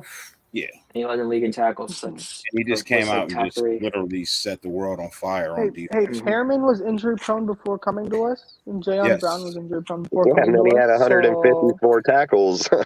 But here's You the thing know. between Jalen Brown and Jayon Brown Perryman. the thing Jalen with Brown Jayon Brown can't is he's play better. through his He's injuries. good coverage ability. That's Yeah, bad. but he will not attempt to play through his injuries. Exactly. Perryman will. Mm-hmm. He's got more of that like the. The Didn't thing I like Perryman about play? Jayon Brown is he can cover. Mm, I like Didn't Jayon Brown's ability to cover. didn't Perryman play through an Did you injury? say against how the is Colts? Yeah, he Jalen did. Brown's ability to cover? No, I said I like his ability to cover. Yeah, for a little guy, he can cover really fucking well. So there's no Yeah. doubt. Well, I was Just gonna like you say, said, staying healthy is the biggest key with no, him. man, But when you're looking at best linebacker, it's like Dirty said, it's 100% Perryman without a doubt. 154 tackles, a Pro Bowl. I mean, there's nobody else on that line that has that right this second. So yeah. Because the question was walking into the building right now, who's the best linebacker on the team? It's Perryman. Yeah. we didn't say best overall ability. We said So best. who would be the best at the end? I do think after this year, I will say this: Divine can be that. I think Divine can be better, and we'll see. We just gotta see what he does on the field this year. I liked what he did at the end of last year, and we'll see what he does this year. What I do you mean, people sleep on Kenny Young too, man. People are sleeping on Kenny Young. That fool's gonna fucking kill it, bro. Like that was a great fucking steal. I'd take that dude all day. I know he bought out in LA, but he was very quiet last year in Denver. That's like the only kind of red flag I see right there. But Denver was kind of trash last year. So, I mean, if we can get as high as we want him, but he's got to perform like he did in 2020 or 2019 when he was with the Rams. That's what I want to see out of him. Yeah. Well, he played with the Rams and the Broncos in the same year. Yeah, it is true. He got traded there. Mm-hmm. But like I said, like he said, it is Perryman. When we're looking at the actual just linebacker, it's Perryman. Yeah. Yep. But fuck, if we were gonna be like, who do you think best? Out in my opinion, I'm gonna be like, fuck, give Mountain Coots a try, baby. Let this motherfucker go eat, dude, and then we'll talk. But I mean, there's a lot of guys with the potential over there. That's the thing. That's a good, good value. I got Kenny Young battling for the fifth linebacker. Yeah, he's gonna be about fourth, fifth linebacker. Do y'all see Cleveland Farrell being traded? No, I heard Patrick Graham likes him. Really? Well, wait a minute. What happened last time someone got hyped up? Just saying. That is true. You're right. But I They don't said, know. "See you to Atlanta, baby." Hey, with I'm your just hype saying. video. Here, Listen. take your hype video with you. Listen, the fact is, the man was, he was being hyped up. He's gonna have a great year. He's gonna do all this and this with Las Vegas. So now he has to do it with, well, of course, the guy he did get to play with a little, Marcus Mariota, over there in Atlanta. I don't know. We'll see. I I've don't been know hearing who would take Cleveland Farrell's $9 million. the Patriots. Okay, well, They don't got many edge rushers that are that good, and they just and need. plus, Josh was already trying to make that trade. Yeah. Josh wants him gone. I mean, I'll be honest. Cleveland Farrell seems like the kind of dude the Patriots would want. So I mean, Well, look what happened. We'll see. Clickbait. The only way Clay gets shredded is if we get someone like Sue. I'm gonna disagree. Even if we don't get Sue, he might be gone because he's an outside linebacker. He's not the same position as he's not a D lineman anymore. Ozzy, he's not. He might be gone. I'm just saying. It's not clickbait or anything. It's the fact is we might not want him because we don't need him. We got Kyler Fackrell. We got depth. And say he I've doesn't. always said he should have just put on weight and played D tackle, man. I said that the whole time, so I feel bad for that dude. We'll see. Trying to play him in the DN, and then they're going to play him in the outside linebacker. I mean, it's going to be a tough deal for him. And I've always said if he can't find a place in Patrick Graham's system, it's going to be tough. But it's going to be a tough trip for you. Okay, but we can. Okay, wait a minute now, Ozzy, man. We can make this argument for anyone that's been on this team for terrible coaching, but everyone else has been playing relatively well. We should never have taken Cleveland Farrell number 4. I mean, if you want to say he never had good coaching, we had Marinelli in 19 and 20. So there's also that to think about. It was probably he was good. He was a good defensive lineman or defensive line coordinator. He was Yeah, good with Dallas, and he was it's really not the good with fact us. And he had good coaching along that D line. He should have Mhm. produced. He should he have. helped Mhm. he helped Ngakwe and Crosby go off last year. So there's also that as well. I So don't know, if man. Farrell if he didn't do well, under Marinelli, then Can I I see mean, him being traded? 100%. Because Will he be traded? Probably. Cleveland, probably. We have depth. I mean, The thing with Farrell is I'm scared he's going to end up like Arden Key, and he's just going to become a god on a new team. I mean, Like a Arden really Key good ain't no player. fucking god on Niners. I'll tell you that right now. He was a he became solid a player. good I was role talking about player like for the solid player. 49ers Like that he's got gonna be productive. like a really good player. Like if he goes somewhere and becomes a really good player, that'll just be bad. But I'm doing shit here, so Clay, ACC Defensive Player of the Year, and Ted Hendricks in 2018. Clay ain't no slouch. He's slouched in the NFL. That's all you need to know. He's slouched in the NFL. He's flush for the Raiders. He's failed the Raiders so far up to this point. So we'll see. I mean, he's always had good pressures. I mean, just never finishing for the sacks. I mean, Max Crosby led the fucking pressures last year, and everybody praises him. I mean, I wouldn't say that he's not a good player. I just think he ain't been put in the right system to let him succeed. I mean, or maybe even in the right position, And that's why I've said if Patrick Graham is looking at Cleveland Farrell and he's looking to trade him, or feels like he can't use them in there, then like I've said, I don't know where he's going to go. And if Belichick takes him, then obviously he feels he can do something with them, because I said that about Drill Peppers. Everybody talks shit on Drill Peppers. I said he's under Patrick Graham's system. Look where he went, right over to Bill Belichick. So I don't know. I don't know. I think Jabril Peppers will be a really good player for the Clee is a Patriots. product of bad environment. First off, he was drafted out of position, and I do mean out of position.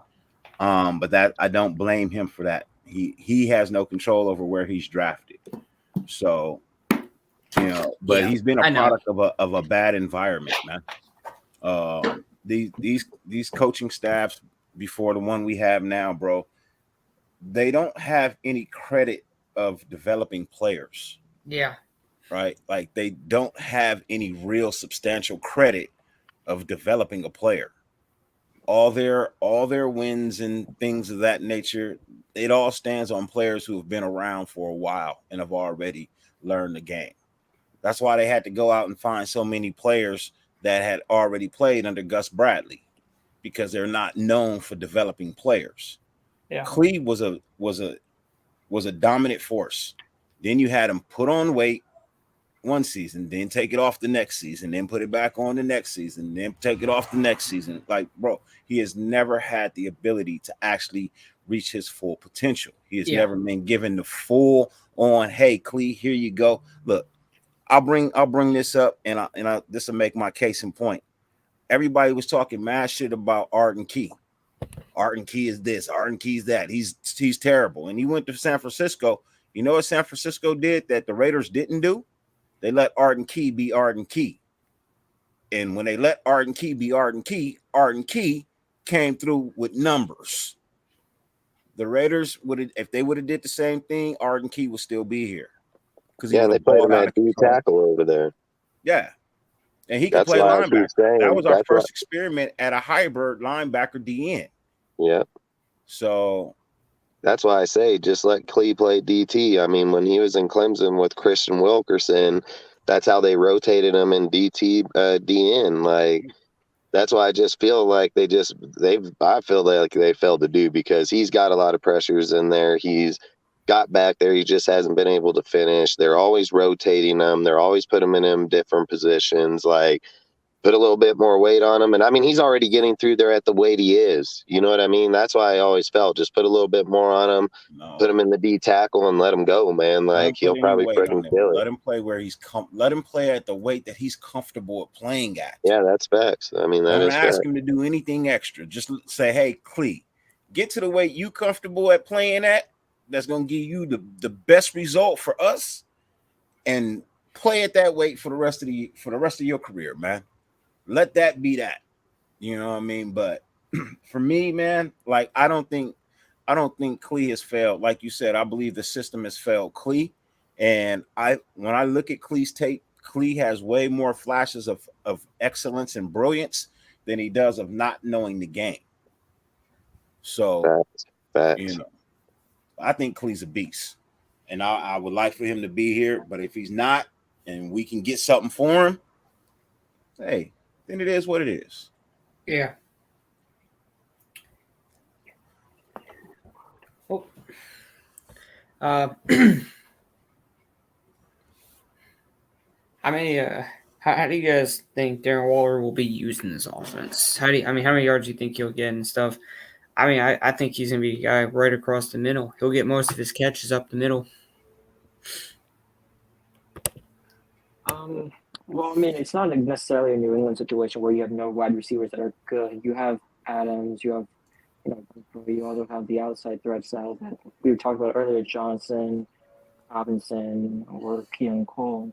So you definitely have receivers out there. So there's not going to be as much as you're not going to have two tight end sets as often, I think. Like, like a fullback coming, like Johnson coming in like an I set, like in an I form situation where you're going to need, you're going to need like 8 blockers up there to get the ball down the field. You're not going to need that type of run style. And with that, you're also not going to need the tight ends to play as often, which is what Darren Waller has been doing a lot over the past 3 years, which, similarly, John Gruden also used a lot of 2 tight end sets as well in the same type of, form. So I think Waller's production it's going to get higher based off last season, but I think his overall usage is going to be down. I think Darren Waller has 1,300 yards, 17 touchdowns. I think that's his production. I think that's his production at the end of the year, man. I'm not gonna go week by week. I don't really give a fuck. End of the year, 1,300 yards, 17 touchdowns, and that's what he needs actually to get a fucking extension that he's been asking for. So he does that, bro. You better fuck. We're gonna have to pay that motherfucker for sure. Oh man, bro. We're gonna.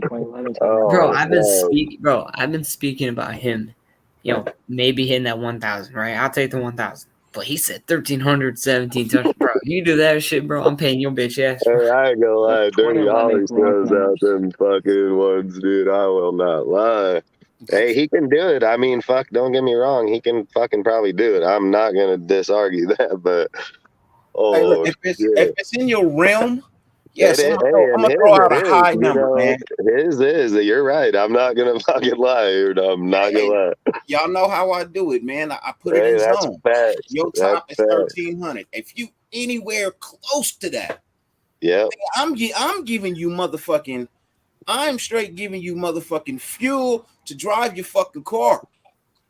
Hey, I was sitting here thinking about it when you said it, and I was thinking like, man, that's crazy. But you know why I thought that instantly is because when you look at the system that we're so used to, like you're looking at like 7-8 touchdowns. Like that's like where I'm capping it just because of the system. But you go look in Josh's, it's like, well, fuck, that's not really unreal. You can most definitely see him 13, 14. I mean, especially the way he uses tight ends in the flex, outside receiver. I mean, fuck, it most definitely probably could be done for sure. Most definitely. Doesn't Gronk have a season of like 16, 17 touchdowns? 2011, yep. Best tight end season. Right. Best tight end season ever. And Waller is more athletic than Gronk. Facts. Yeah, that's why I said at first I was thinking like, yeah, right. But then I started thinking about it. I was like, well, fuck, that actually ain't gonna be too unrealistic because if you're feeding the ball to Devontae and Waller, like you're gonna see that. Like, and it's not unrealistic because it'd be 2,600 yards just between the two, and you'd be looking at Carr around the 5,000 yard. It's most definitely not unrealistic. Well, I got Carr going for 5,800 plus. Yeah. I can see it. No, dirty. I said over 5,000. And it's not unrealistic to be close to 6 either. So I'm not arguing. Nah, dirty. At all. We was speaking about this earlier. There was people trying to debate with me if Carr would fail with this offense. I'm like, bro, what? Has Carr ever failed an offense? That's what I say every fucking time. Has Fuck, Carr he ain't ever failed at failed the off? shittiest fucking receivers, period. Like, It takes Carr one season to. It takes him one off season to learn a playbook. It takes him one off season to learn a playbook. What other quarterback you know taking one off season to learn a playbook? And on top of that, how many quarterbacks have been in the NFL have been with the same team and learned 9 different playbooks? I mean, let's be honest. He's also in the best system he's ever been in. dude, and excel in every one of those playbooks, to be honest. Right now, it's the second best until it's actually played. Yeah. The best system he's been in, you know what I mean, was the 2016 system. Okay. Well, I'll say yes. Though. So until we play this system, And that was Bill. you know what that I was mean? Bill Musgrave's system, man. Yeah, that was Musgrave's system. So Yeah. until I'll we say, play yes. this system, you know what I mean, that is the number one system as it stands right now. Nah, But I'll be honest, bro. let's The fact not shit on the Gruden system either, though, because it is an extremely hard system to learn and master, and no quarterback has ever done it, aside from now. He's the Yeah. first quarterback to actually learn and master and actually have more than 2 seasons inside of that playbook.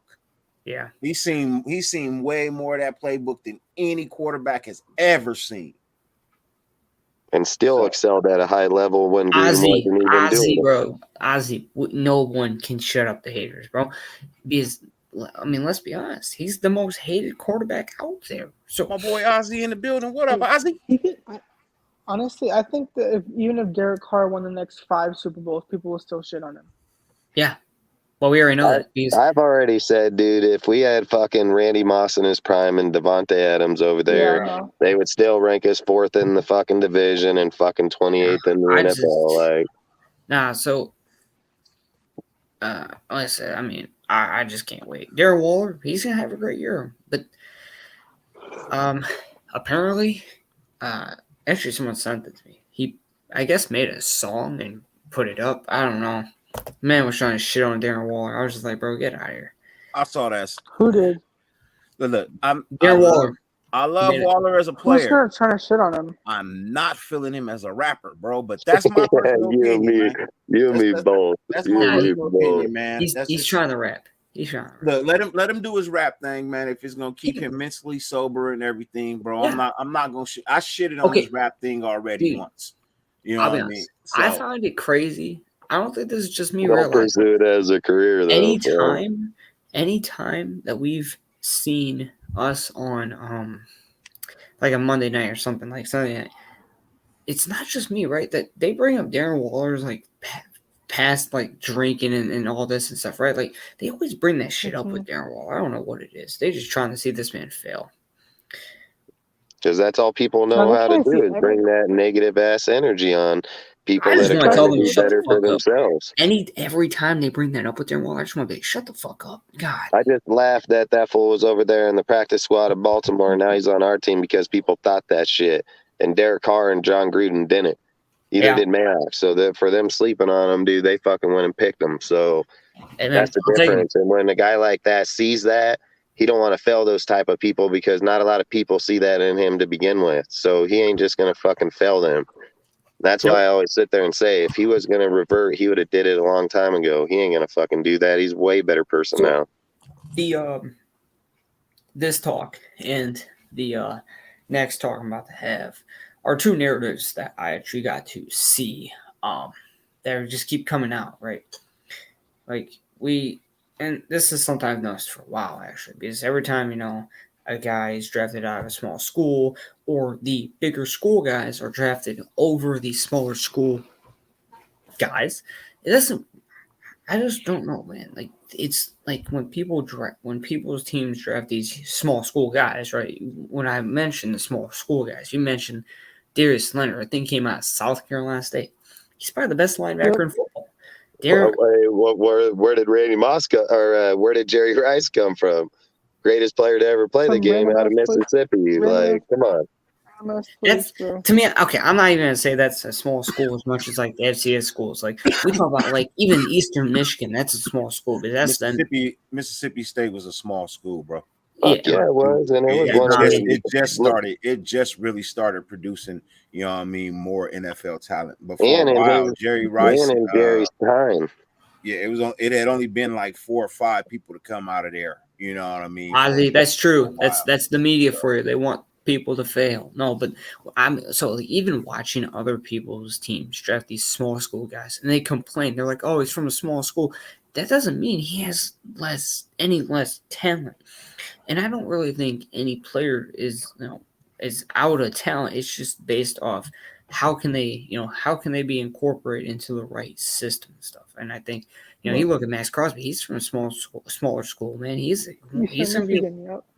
Well, see, some of these players that are in smaller schools, I won't say is lesser talent. What it is some of these guys. Some of these guys have educational issues.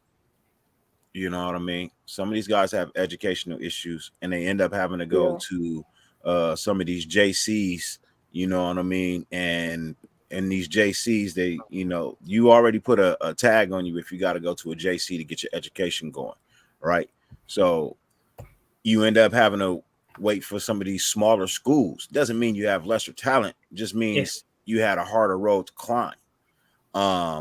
Some of these guys. Well, Willie Brown, he came from Grambling. Yeah, I mean, look, we're not even going to get Leo into Mack came from Buffalo. We're not even going to get into the black college thing. We're just going to leave that alone. No, I was just mentioning guys. Yeah, we're not even going to touch that. We're going to leave that exactly where it is, because there's a lot of players over there that are really good. They just chose to go to an all black college, and they get faulted for it. Yeah, you know what I mean. It don't make them no lesser talent. No, you know what I mean. So no, I mean when people speak on the smaller school guys, it's like number one thing they want to bring up is like, oh, they aren't as good. No, it's not true. It also it's just something I find weird for people. Look at Jackson. Look at what Deion just did. Deion literally just signed what 2 or 3 of the top 25. I can't remember their names. I'll be honest. I can't remember their names either. Took But he them just away signed from good ass fucking schools. Yeah. He just signed 3 of the let's top be honest. I think Deion's the 25. coach that they want to play for. So I mean, it boils down to the coaching too. Yes, you know what I mean. But there's money over there now. Yeah. Yeah, I mean, there's definitely money over there now. And especially the way that they can do that shit in college now. They can pay dudes come over there too. So yeah. Nick Saban's gonna have fun with that. I've always said Saban's already having fun with that. He's got players but now to his office he can do it legally now. People always overlook the smaller school deal because they always look at first round picks and look like, oh, this one dude that was here for 10 fucking years, why the other 32 dudes that were in that same year ended up probably not even being in the NFL. And I'm not saying all of them. I'm saying like pretty goddamn good majority of them. Yeah. Where you got players that are in the 3rd, 4th, 5th, 6th, 7th round that last longer in the NFL, better quality, and they do come from smaller schools. What school was Debo from? Wasn't he from a small school? Debo Samuels came from South Carolina. Oh, he was on the other side. He was on the other side of Brian Edwards. He was the wide receiver on the other side of Brian Edwards. Yeah, he went to South Carolina. Yeah. But you guys can thank USC. Good memory, because I was thinking I couldn't think that way. You can definitely thank USC for this what's going on in college football now, the signing of players and them being able to get paid. You can definitely thank USC for that. Hell yeah, Lincoln and all of them. Mm-hmm. Just send him a card. Send him some cigars too. You can thank Reggie Bush for that. You know what I mean? Yeah, facts, you can thank Ed O'Bannon and Charles O'Bannon for that. You know what I mean? You can thank the Pac-10, Pac-12 for that, because the Pac-12 made that happen. We were the first division in college to say, yeah, we're gonna go ahead and pay our players. While the SEC and all of them, they was like, no. Okay, cool. Don't do it over there. We'll do it over here. And we started getting. They're like, oh no, we got to put it in because So you're welcome. Hell yeah. Get back to watching powerhouse football, man. I'm sorry. I want to get back to watching powerhouse football, man. Look, the best days of football, man. Miami back in the day when Miami had players driving Jaguars. SMU back in the day, you know what I mean? SC, Florida. All the schools that got caught for some shit. They was all fire ass teams, right? Facts. Bring that shit back. That's what made That was football when it was fucking fun. I ain't even gonna lie, dude. That's when you had teams like the Longhorns, dude. Fuck, you had a lot of good competitive teams in those times, man. I ain't gonna lie. Like, they had good fucking players in there. Yeah. Not only that, you go look at what's that dude, Colt McCoy. Like, that's why I say the teams were way different in there, because you're getting dudes like them that came into the NFL first overall and shit. And I was just like, oh no. Long story short, I think it is. I've always said I don't care if they pay people. I just think it needs to be on an equal pay scale, because Exactly. you have schools, dude, that can just go out and say, I'll fucking give them $5 million because I'm worth billions. Like, I can give you the money, like, and have no cause. Like, you don't need a cause now to have affiliation with the college like you've had to have in the past. So I don't think it can exceed $1 million. yeah, and I think that should be for every player across the board, because you got to also keep the NFL in mind. If a guy comes in and he can say to a college student that, hey, I'm going to give you $10 million right here this year. I mean, fuck, that means that the NFL got to give him $10 million in his freaking rookie deal if he's coming over there. Yeah. Like, that's going to destroy the NFL like that. No, I We're think going to go back to the DeMarcus cap on Russell, Mario Williams fucking days where they're getting $70 million just coming in. Yeah, I think they put a cap on it. I think $1 million. They did. Yeah, that'd be fun. That's how it should be, man. Yeah, I don't know what the cap is. No, I don't think the guy who red shirt should get $1 million. Hell no. Red shirted. You know what I mean? Like you sitting out a season because somebody I took think your if roster you're spot. actively playing the whole entire season, you should be paid the $1 million all the way across the board. Yeah. Minimum 300,000. There should be a late. And look, everybody in the NFL ain't created equal. Everybody don't make the same thing. Can't do that in college. Dude, if you're telling me that you can get $1 million fucking dollars in college without having to have fucking expenses because you're getting scholarships given to you, you have a full fucking ride there, and you're getting $1 million fucking dollars too, like that's fucking gold, dude. I mean, that's gold. Yeah, but that's not per year. That's your whole career there. That's what I'm saying. Exactly. That's what I'm saying. But that's still a lot of money to a person that doesn't have to have any expenses. I definitely understand that. But you know, some of these guys that's getting these contracts, you know what I mean? And I don't really want to bring, I won't bring race into it, but I will bring financial stability into it. Not all of these guys have parents that are set. You know what I mean? Some of these dudes got families to support. Yep. You know what 100%. I mean? So, you know, that's one of the reasons why they go hungry and things of that nature, because they family can't actually step in and help them. Yeah. Like some of these other players. You know what I mean? So I do understand $1 million up front, 3 seasons guaranteed. You know what I mean? Here's $1 million right now. You know what I mean? That allows your parents to ease the burden on your parents a little bit of trying to help you. Because if they're making $333,000 a year, they're doing pretty fucking good. Hey, look, on a full ride, you know you can't have a job on a full ride. Yep, that's facts. You know what I mean? You can't have a job on a full ride, and a full ride doesn't cover your food. Yep. You know what I mean? It covers some cafeteria meals, but bro, that's not enough. No. For a football player, that's not enough.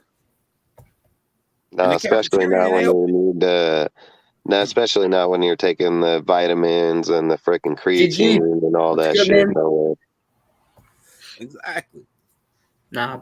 So, you know, they like I said, they got families, you know what I mean? They got mothers and fathers that are working 2 or 3 jobs. Yeah. You know what I mean?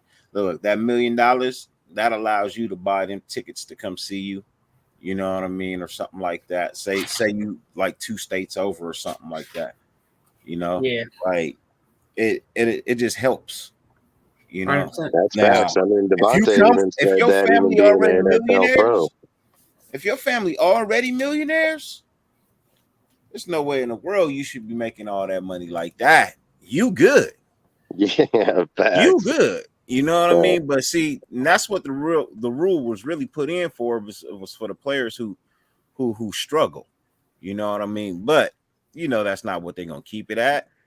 You know, that's a bargaining chip now when you go to sit down with these top prospects out of high school. Yeah. Hey, look here. You know what I mean? You know, paying is legal, so what you want? Yeah. You know what I mean? Paying is legal, so now what you want? What your family need? What your mama want? Y'all want a new house? Okay, new house. What else? We need a car. Y'all need a car? Okay, look, I'm gonna get your mama a car, your daddy a car. You know what I mean? I'm gonna get you a car so you can drive around campus in. You know what I mean? What else you need? Oh, y'all need $1 million. Yeah, so look. But this next one is because what we up to? Just chilling, man. We're just talking some random football. Well, college football at this point, but someone leave. Oh, screen just turned down. So people keep mentioning. Oh, here he's back. What about I say? I thought it was weird. Came back to the screen. Bro, I got lagged out. It's cool, man. People in these comments, when I talk about how Rocky Sin has produced up to this point, right, and how he's going to produce even better this year, they always go to this thing about, oh, he was traded, and you know they always mention that. I've seen. I wouldn't use getting traded as a excuse. He was traded for a really good fucking player. He was traded because he didn't fit the system that they had now, so he had to go to a better system for it to fit him, and that's something I had to mention because. They also mentioned that with Devontae. Oh, why did these guys get traded so easily? Oh, I mean, with Devontae wanted out. Like, we all knew that from the start. Like, he's actually, I think, wanted out. What was the year 2018? That's what the report. So, you know, these guys that want to mention, oh, you know, Rocky Sin isn't as good as, you know, you think he is. Well, no, he is. Like, it's, like, proven. Like, we've seen him produce at a high level. Well, then they won't mention, oh, why was he traded? Because he no longer fit the system. And, right, no matter the talent, right? Are you going to keep a guy that doesn't fit the bill or the system that you're running? No, you're not. It's just, no. And he was traded straight up evenly across the board for a really good player. Yeah, fucking Yannick Ngakoue, dude. He's no fucking slouch. And to say that you're going to take a 10-sack fucking dude and give you straight across the day for Rocky, I mean, come on, man. I'm so sorry, Ozzy, bro. I'm so sorry. I didn't even realize he was here. Hey, man, how's it I don't know how long you've been sitting here, bro. Ozzy. Ozzy. Bro, I didn't know how long you've been sitting there. And I just realized. It's only a couple minutes now. It's only a couple minutes. All good, man. Okay, cool, bro. Anyways, yeah. Oh, wait a minute. Tarman, bro. Bro, I keep getting lagged out. This shit's annoying as fuck. I'm sorry. It's just fine. It's like the 5th time tonight. Okay, no, the one time I left because I was ordering a Devontae jersey and I closed out of the wrong tab. Oh, there you go. We got yourself we got black out Devontae I got jersey. black, yeah, black. Nah, but anyways, I mean, what are your guys' thoughts on this? You know, I mean, it's just crazy, man. If being traded makes you good. Well, it depends what you're traded for. It depends on the situation. Yeah, I'm kind of on the same boat. Like, if you get Arden Key's a prime example for us, right? Like, you know, he didn't produce well for us, but then got traded to the 49ers, who had he got traded to a better system. Yeah, a better system, and now he's produced to a certain level. So that's like a prime example. Yeah, I bet you, if it was the other way around, people would be praising Rocky Sin. Well, I mean, you can say the same shit about Devontae. You can say the same shit about Devontae. They always talk about, being traded doesn't make you bad. DeAndre Hopkins was traded. Tyreek Hill's traded.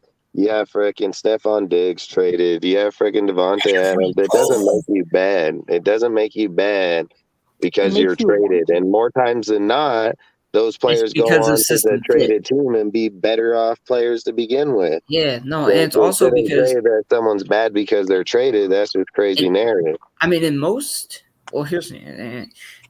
situations, it's because of either a system fit, because they no longer fit what system that team was going to run. So it benefited both teams. Like you look at the Vikings Bill string. I would say both teams kind of won because the Vikings got their star receiver now in Justin Jefferson, and Buffalo is set.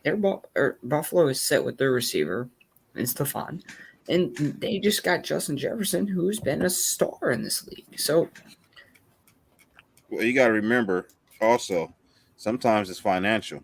yeah, The Stephon Diggs trade was financial. yeah, Minnesota couldn't afford him. You know what I mean? They literally flat out could not afford him, but they still had him. And what's the best? What is the best scenario for both teams at that point in time? Buffalo, Yeah. who could afford him and needed him. yeah. Minnesota, we need him, but we can't afford him. So we got We need something else. they got. I You know would what say I they mean? kind So- of upgraded with the receiver. I mean, like with what they've gotten so far. I know. With Justin Jefferson, Justin Jefferson's a beast. Yeah, no, he's No. one of the best.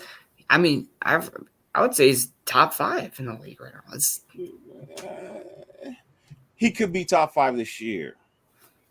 He could Yeah, be He's top not- 5. he's- right now. he's the I won't, only I receiver. I won't throw him there just yet because he's still got to contend with Adam Thielen over Second there. team All Pro. You know He what I got mean? second So- team All Pro. What do you mean he's No, got he's contend a with last them? Then year. he's already, He's bro. He's ahead. already better Yeah, he's than ahead that of him. team, bro. I'm not saying he's not better than Adam Thielen. I'm talking about catch status wise. You know, as I mean, where Adam they Thielen's throw the putting ball. up just as equal numbers, so I don't know how we can just say he's better than him already. He's been doing it at a longer time too. Thielen So they is, can't bro. just take 1 year and wipe away a guy's career. 2 He years, can't do bro. that. 2 straight years, bro. Well, Thielen been doing it longer than 2 years. Thielen, bro. Yeah, it's Thielen about these 6 past 2 years. years has not been able to stay healthy. I'm not taking Thielen over him, bro. Now or not, bro. At this point, bro. Yo, okay, he's back. 9th time. I'm just Man, trying to get some you on that updates, Starbucks bro. Wi-Fi? You on that Starbucks Wi-Fi? No, I'm trying to get some updates from fucking basketball on Twitter. And every time I I'm go not on gonna lie, Twitter, Hey, you can't Hey, be on sitting the out in phone the and trying parking to lot open on apps that at the Donkey same World time, man. That fucking ain't gonna work. Wi-Fi. You gonna get thrown off every single time you try to open an app while you on the phone. You gonna get thrown off every single time. That's all. I don't know. I matters. found that funny. He said Starbucks Wi-Fi. Yeah, No, I'm StreamYard on the don't stay. Broncos. StreamYard don't I'm stay on- open like YouTube. No, When you StreamYard go- doesn't, I'm bro. on the- Hell StreamYard. no, I'm I've on the learned that Broncos shit the Wi-Fi. hard way. I've backed out of this No, fucking thing I'm 50 I times. mean, I'm on the I love- Broncos You know, Wi-Fi. dude, like, hey, straight up. On Fucking one of be my right there, streams, be I like trying to literally go live- out the fucking chat, hit my back arrow key, boom, gone. I'm like, what the Bro. fuck? Bro, You I trying to literally shop live. on Amazon Prime, and we trying to hold a conversation. Bro, I'm. Facts. I'm on the Bro. I'm on the Broncos Wi-Fi. Oh shit. Okay. You're on that fucking Broncos value, fucking No, bro, Walmart. but man, I was about to say, man, this man's trying to order himself some stuff. He's like, nah, you know, it Yeah, should we stick. we own the show. You over here shopping on Amazon Prime. Hey, I already ordered it though, so it's all good. Why are you still on it then? No, I'm not. I was on Twitter because apparently Miles Bridges got arrested. I was trying Yeah, to he get updates did. on Yeah, that. yeah, I'm not even discussing any of that. He's a stupid motherfucker for that. Yep. But no, I mean, I Who? just didn't. What? Why? Domestic violence, I think. Yep. Fuck. Who? And he Miles got Bridges. a domestic violence down in Miles LA. Bridges? Miles Bridges. Yeah, he's a player for the Charlotte Hornets in the NBA. It's basketball related. Yeah, he got busted in LA for domestic violence. Yeah, man. Well, Keep your hands to yourself next time. Facts. nah, but I mean, I don't know, man. Only the Raiders, though. Only the Raiders hate. Like, if Rocky Sin was on another team, I can already see it. He'd be getting praised. Man, I'll tell you this, and this is just how it is. It's gonna be this way. It ain't never gonna change. You could be the greatest player in the NFL on any other team. The minute you come to the Raiders, you slide down 4 positions automatically. Devontae I Adams saw is the perfect I saw example. wide receiver rankings. They had Devontae like 4. And they're like, he's gonna have a huge step down. I'm like, bro, stop. And that's what kills me, man. How is Aaron Rodgers so great, bro? He has 1 Super Bowl, and it was 11 years ago. Fuck yeah, in 2000. Lost 4 fucking NFC championship games Yep, along it the way. was against the Schittsburg TikTokers. And then he's overthrown. He's just fucking throwing the ball to Devontae a million fucking times, dude. Like, Okay, let but- Derek Carr do that. I mean, If we good talk, Lord. yeah, we You on the talk road? about- You heading down the road? Say again. You heading down the road? Nah, I fucking had to turn my see how good my phone's getting on. Huh? I'm out in the field in the tractor. Oh, okay. I Nah, was but saying, it sound like you was pulling roots, like they was just, My phone started getting hella hot. I had to fucking put that fucker on the AC for a second. I was about to be like, bro, what is going on? That thing just go. I'm like, man, hold on, man. Did you just go jump in the truck and decide to drive down the road or something, man? Like, He's like, I'm getting bored. Let's just drive while we talk. I'm waiting for 5 minutes. You're gonna be Daddy like, knows, though, dude. I'll be out there freaking 1, 2 in the morning in the tractor and shit, truck, everything. Like he knows I would. man, last time I talked to you, he was like, hey, man, one of the tractors broke down. I'll be back. I was like, all right, cool. That was a month ago. He said, and he's still, he's still to this day trying to fix. He's like, I don't know how to fix it. I just He ain't fucking I gotta get fix held it. into That shit all the under time, warranty. dude. I get You fucking gotta busy fix all that the time, shit. but that's just how it is and what I do, man. Don't ever have So, that luxury It's not funny, to. right? I was gonna mention this next thing. So when people tell me, right, Derek Carr isn't 10 or top 10, and all these stats that I want to bring up, oh, they don't matter because he's not winning enough. But yet, the guy that's not top 10 is the league leader in game-winning drives and fourth quarter comebacks since 2015. Since 2015 in the league in active quarterbacks, he's fourth most. He's got seventh with passing touchdowns and 172. I mean, these are some of the basic stats that you look at for any quarterback, and he's outranking some of these other quarterbacks. Bro, this dude Justin Herbert gets so overrated. Like, how come he's allowed to lose but Derek Carr can't? That doesn't make any sense. Huh? Yeah, I'm on the same boat with that one. I've had that argument with Charger fans plenty. Like, people be like, "Ooh, Derek Carr doesn't win enough. Justin Herbert doesn't win enough either." But Doesn't he have top five? Isn't he a negative record too? Like 14 and 18 or something? Something like that. Yeah, he has a negative record. Okay, because y'all don't want to keep it consistent. Y'all don't want to hear the truth. And what has Justin Herbert done outside of, like I bring up the same already you got to understand, as a Raider fan, you got to already understand this, man. Just the fact that you are in the silver or black already makes you not that good. Yeah. You know what I mean? You gotta do some amazing shit. You gotta be the greatest of greatness. Look, bro, look how long they kept Cliff Branch out of the Hall of Fame. Yep. Shit, how many years was that? Like 20 or something? More than that. Longer. Fuck, I can't remember. Yeah, he was kept out for a long time. Yeah, look how long they kept Flores out. How in the world do you keep Flores out that damn long? 2 Super Bowls, man. He changed the game literally. Bro, he broke down barriers for you for the NFL. What are you? First Latino coach. What are we talking about here? So it's just the fact that you've gone to silver and black. Yeah. You know what I mean? Okay, so and you gotta compare that tells me too. Okay, wait, that tells me that if DC was anywhere else, he'd be a top 5 quarterback. So here's the thing, right? I don't think this is a bad question. I ask this question all the time. What has Herbert done more than Carr? Like, what has he done more to say, oh, he's this top 5 quarterback? Oh, and winning is just like gone from his profile. Like, what has he done more to be ranked as a top 5? Because they're both putting up great, they're both putting up stats, but when they talk about how they don't keep it consistent because they want to say, oh, Derek Carr puts all these stats up but doesn't win. And then I'm like, okay, so Herbert does the same thing then. So let's put him in the same boat. And they're like, no, Herbert's much better. His stats are better. I'm like, again, he's not lean to win. So what does it matter? What is the difference? Is okay, wait a minute. Even more, let's be honest. Herbert was drafted into a better organization and given a better shot at succeeding. And he still hasn't won more than Carr. Herbert was drafted to a team that went to the divisional round of the playoffs just a year before he got there. Carr That's was my drafted to a point. team that hadn't made the playoffs in 10 years. That's 10 my plus years, point. actually. And Man, and then you guys are killing me, man. Justin Herbert was drafted to a team that will always and has always fallen short of the glory. It yes, does not that's my matter point. who's going to play the quarterback, Yeah, bro. that's It it. doesn't. But It doesn't. he's not. It's not the silver and black. That's the thing about it. You know what I mean? If he was in silver and black, he'd get the same rating as DC. Yep. Oh, he's got great numbers, but he's not winning. That's facts. Derek Carr's done more on this team than other teams that's had better fucking, way better players, way better I mean, you rosters, can even way argue. better And he's had a better organization. defense. Mhm. Herbert's Fuck, had a dude. better defense at the time. Yeah, Supposedly. more turnovers, more opportunity on offense.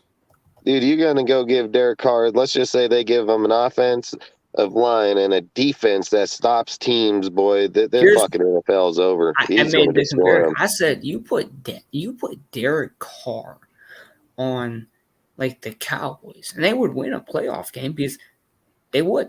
That was much more talent than Carr's ever worked with. You know, last year's at least. You know, with all those receivers, right? You put him on. You know, the Chargers last year. They're making the playoffs. They are. Yeah. You put If you put them on the Derek Carr- Chargers the last 2 years, they're making the playoffs. Bro, but you put Derek Carr into a better situation. And people don't want to mention this, the full story. Derek Carr's never been given this good of a team. So the fact is, I just can't wait for this year. And I really wish this year would hurry the fuck up because, bro, it's crazy. Yeah, I'd say this So team you on paper got is better than almost- 2016. You got about a month before you get to see some football be played. You got Yeah, I about know. a month. Yeah, You know no. what I mean? You know, so a Wait, month what'd and a you say, couple of Ozzy? days. I said, to me personally, this team's on paper, they've got to prove it still, but on paper, it's still better than the 2016 I country. think they can be. I think they can be better.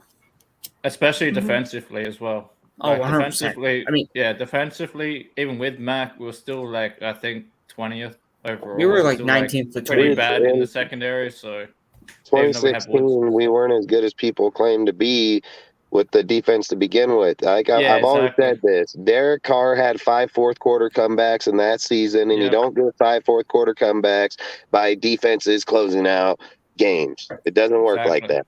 Exactly. So I've always said that season's been overrated by far, man. It was like Derek Carr played phenomenal football that year, dude. He had fucking, 32 and Andre 6. Holmes that was able to kill it in the end zone with Crabtree, dude. Yes. Like they had No, good ass that fucking team- Seth Roberts No, fucking that team murdering it, wasn't- dude. no. Like Let's be honest, that team really wasn't that great. Like, it really wasn't. But it it was was just fucking the Derek Carr and fucking him. It was good ass game, man. I mean, they Yeah. played good games.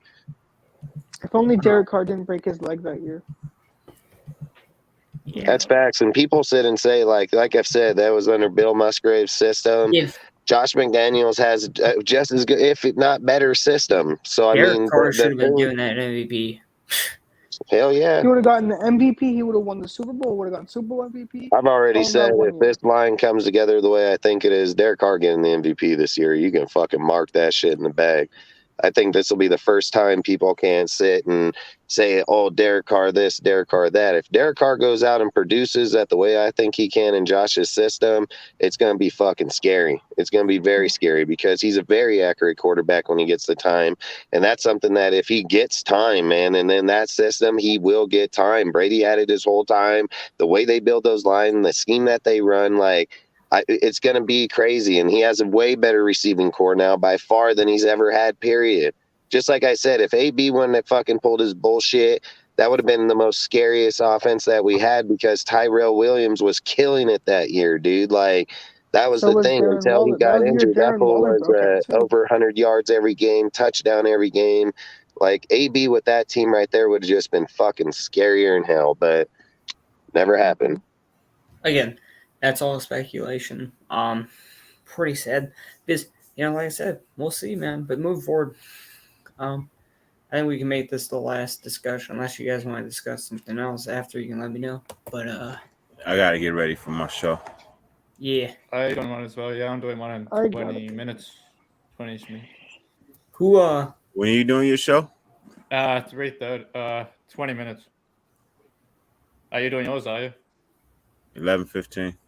Ah, shit. I might keep it short then, so I can jump over to yours after. But yeah, who left that hasn't received a contract extension do you think should receive a contract?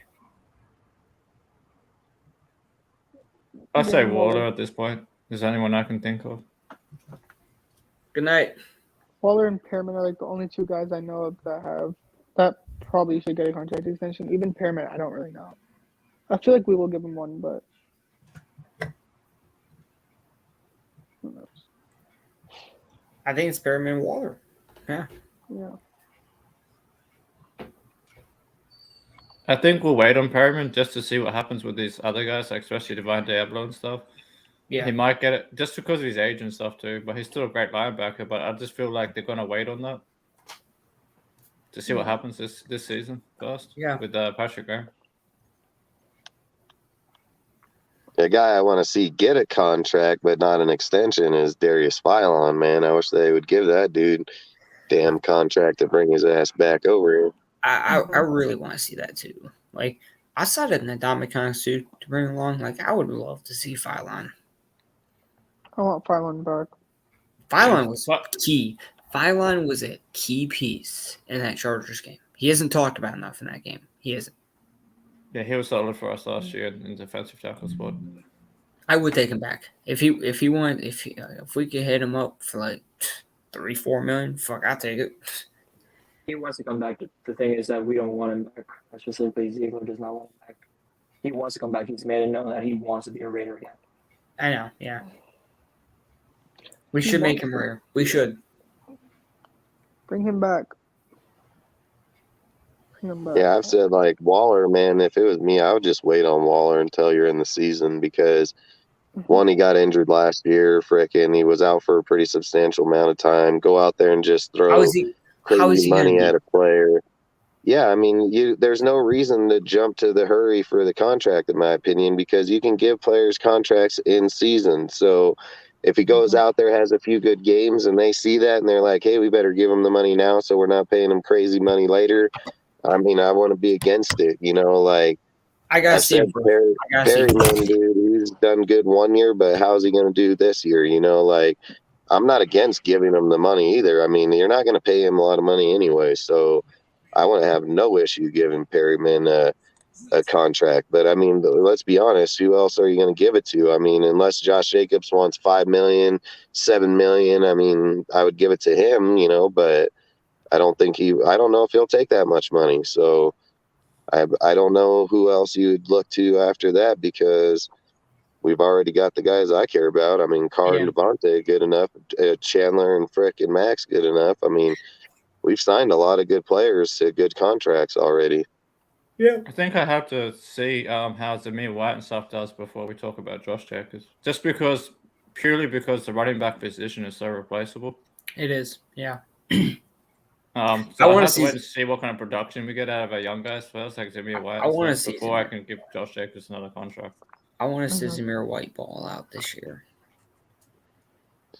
But yeah. That's backs. Same here. I think he's gonna ball out because he's a one-cut gap scheme player, He can. and he's gonna fucking thrive in Josh's system like that for sure. And especially in counter plays and up one-cut plays. I mean, he can get it in the open and be gone, dude. Like he's got the speed to get gone. Like that's the thing. I love Jacobs. Like don't get me wrong, man. But what is his farthest? 44 yards, and I think that was in the Saints when he went up the gut and freaking went to the house. I mean. He's been here for a long time. I mean, a lot of players already have 20 of those type of plays. So I want to see. I like him. I think Zamir White, right? Depending on how this year goes, he could become a running back one at one point. He could. Mm-hmm. He can't. I think he will end up being the number one running back in 2023. No, he will. Probably, yeah. I think that's going to be harder because you're going to have Sincere McCormick back, dude. You're going to have. That's why I don't think in Josh's you have a number one. Like they say, it's running back by committee. Yeah. All of them can be number one in their own way. I mean, if you look at Bolden and power back, he's number one. You're going to look at McCormick and scat back and outside, he's going to be number one. You're going to look Zamir White and One Cut Gap, he gonna be number one. You know, Really? so Like next year's core.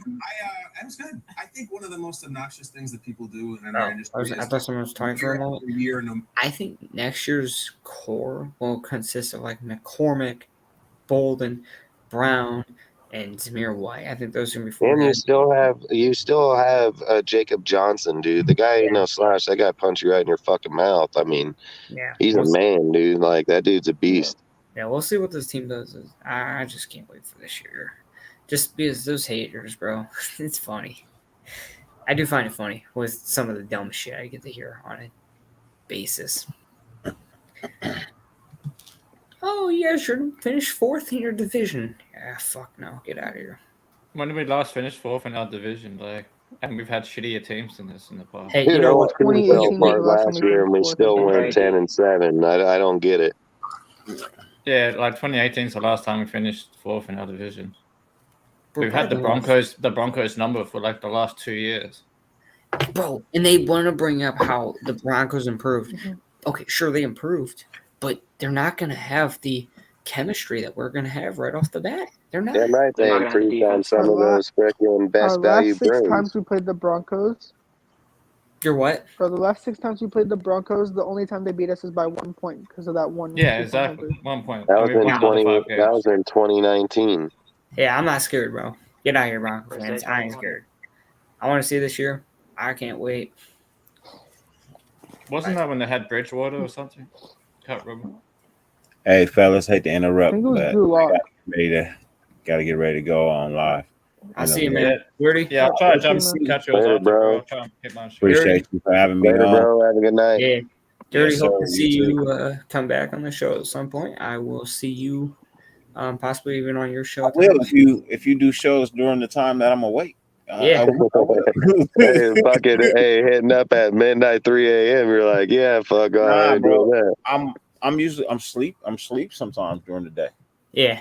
No, I Like, mean, you know, even like Wasted Show, you know, and shit, you know, I'm sleep during their show. I'm 'Cause you usually just do the waking night up about shows. 9 o'clock. I'm usually just waking up. yeah. So yeah. I feel you, man. I'm kind of like that too. I kind of sleep during the day when I get a chance to, you know.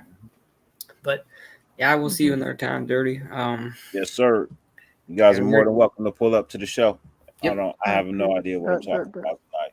Oh, I am going to talk about the analyst that spoke the day after I went off on the analyst. Oh shit! Yeah, Okay, You went off on an analyst I went off on all of them. for what? You didn't see my last live, huh? I didn't get to That's- see that yet. Yeah, They flip flop too much. they flip flop too much. Yeah. But, yeah, there was an analyst that had something to say the next day, and it's not the guy who hit me up or nothing like that, but it was just like a hey, the next day, huh? Then a couple hours later, this is your statement, huh? This is amazing. This is wonderful. This is fabulous. Man, That fool hit you up the following day? No, so I had been going off on analysts, and I did have an analyst respond to me and tell me, you know what I mean, that, you know, a lot of these dudes are this and that, you know what I mean, everybody's not like that, you know, you should really retract your statement. I said, no, fuck that. It's my show. I'm gonna say what I want to say. Damn right. Damn You know what I right. mean, I'm not paid by none of them, and I don't technically need y'all to like me. Damn You know right. what I I don't mean? give a fuck about your opinion because I'm spitting it out. I'm tired of the flip fuck my dick, bitch. I'm tired of the flip flopping, bro. Like literally. Facts. Honestly, just like Don't contradict what you say. You know what I mean? In less than a week or two. Don't do that. don't tell me what to talk about on my own show. Yeah. And don't tell me who I can and cannot talk about, bro. Like it doesn't fucking matter. You have an issue? Yeah, I don't last give a time fuck. I checked, you don't own YouTube and you don't own my fucking channel, so you can Wait a get minute. out of here. If you have an issue, you can speak to my middle finger. I ain't gonna lie, I preach that shit all the time. I tell people all the time, nobody owns my shit, and nobody gonna tell me how to talk on my shit. They don't You know like what's it. What they can do is don't hit the goddamn play button. That's what they can fucking do. Yeah, if you have an issue watching what I talk I mean, about, don't watch me. I Nobody don't told give a y'all to fuck. hit our channel up. That's just me though. The It is what it is. the reason why they watch the Raiders channels on YouTube is because it gives them content to talk about the Raiders. You know what I mean? It gives them it gives all our shows do. All they do is they watch our shows to find something that we said to create a question so that they can have a topic to speak on when it comes to the Raiders. Yeah. So, you know, that's why they watch our shows. They can't, there's not, I will give them this. They are trying a little bit more. They're trying a little bit more to be,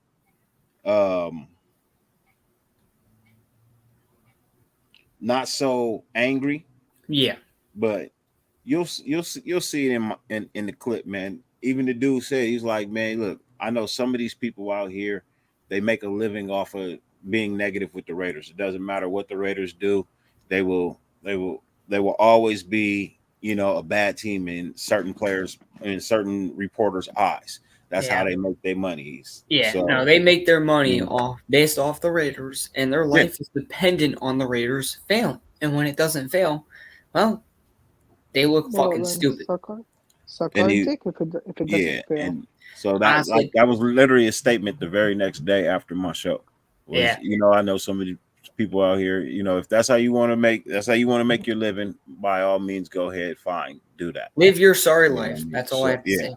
Live your life that way, whatever. But you know, so and then he goes on into another statement. But like I said, tune in. You can see what he said. Yeah, Dirty. I'll pull up 20. I'll pull up. But honestly, anyone who came up tonight, thank you. We probably had over 100 people. I don't even know. There was just 8. I'll let y'all in a minute. Yep. Hell yeah, late bro. Yeah, I'm gonna have to. Sorry, man. I'm gonna have to head off too because just starting my show in about 10 minutes. So. Oh, you're cool, man. All right, man. Have a good night. I'll see you another time too. Hopefully, you pull up to the show, man. Yeah, this is every man. Wednesday. It's good to catch. No worries, bro. Thanks. Yeah, it's every Wednesday. I'll see you. No worries, catch you, bro. See you. So yeah, we're down to the final 4. Y'all, listen, for the people who pulled up, like up the show, comment, sub if you haven't. I don't know why you haven't at this point. You already seen this. I'm consistent with this shit. It's gonna be every Wednesday. The Raider weekly updates. It's every Wednesday for y'all. 11:30. I think we went live a little later than I would have liked, but that's just how life is. You can't control everything, so control what you can. Get the show going. Thank you to everyone who pulled up and people who are in this chat currently. Noah, Dustin, and Tarman. Guys, great show. We're going to continue doing this weekly for you guys. Give you guys new content weekly. Hell, I'm already working on next week's show. I kind of got some free time while you guys were talking. Got to plan out next week's show a little, but I will see you guys next week. I'm going on, man. This shit. Fuck, man. We've been here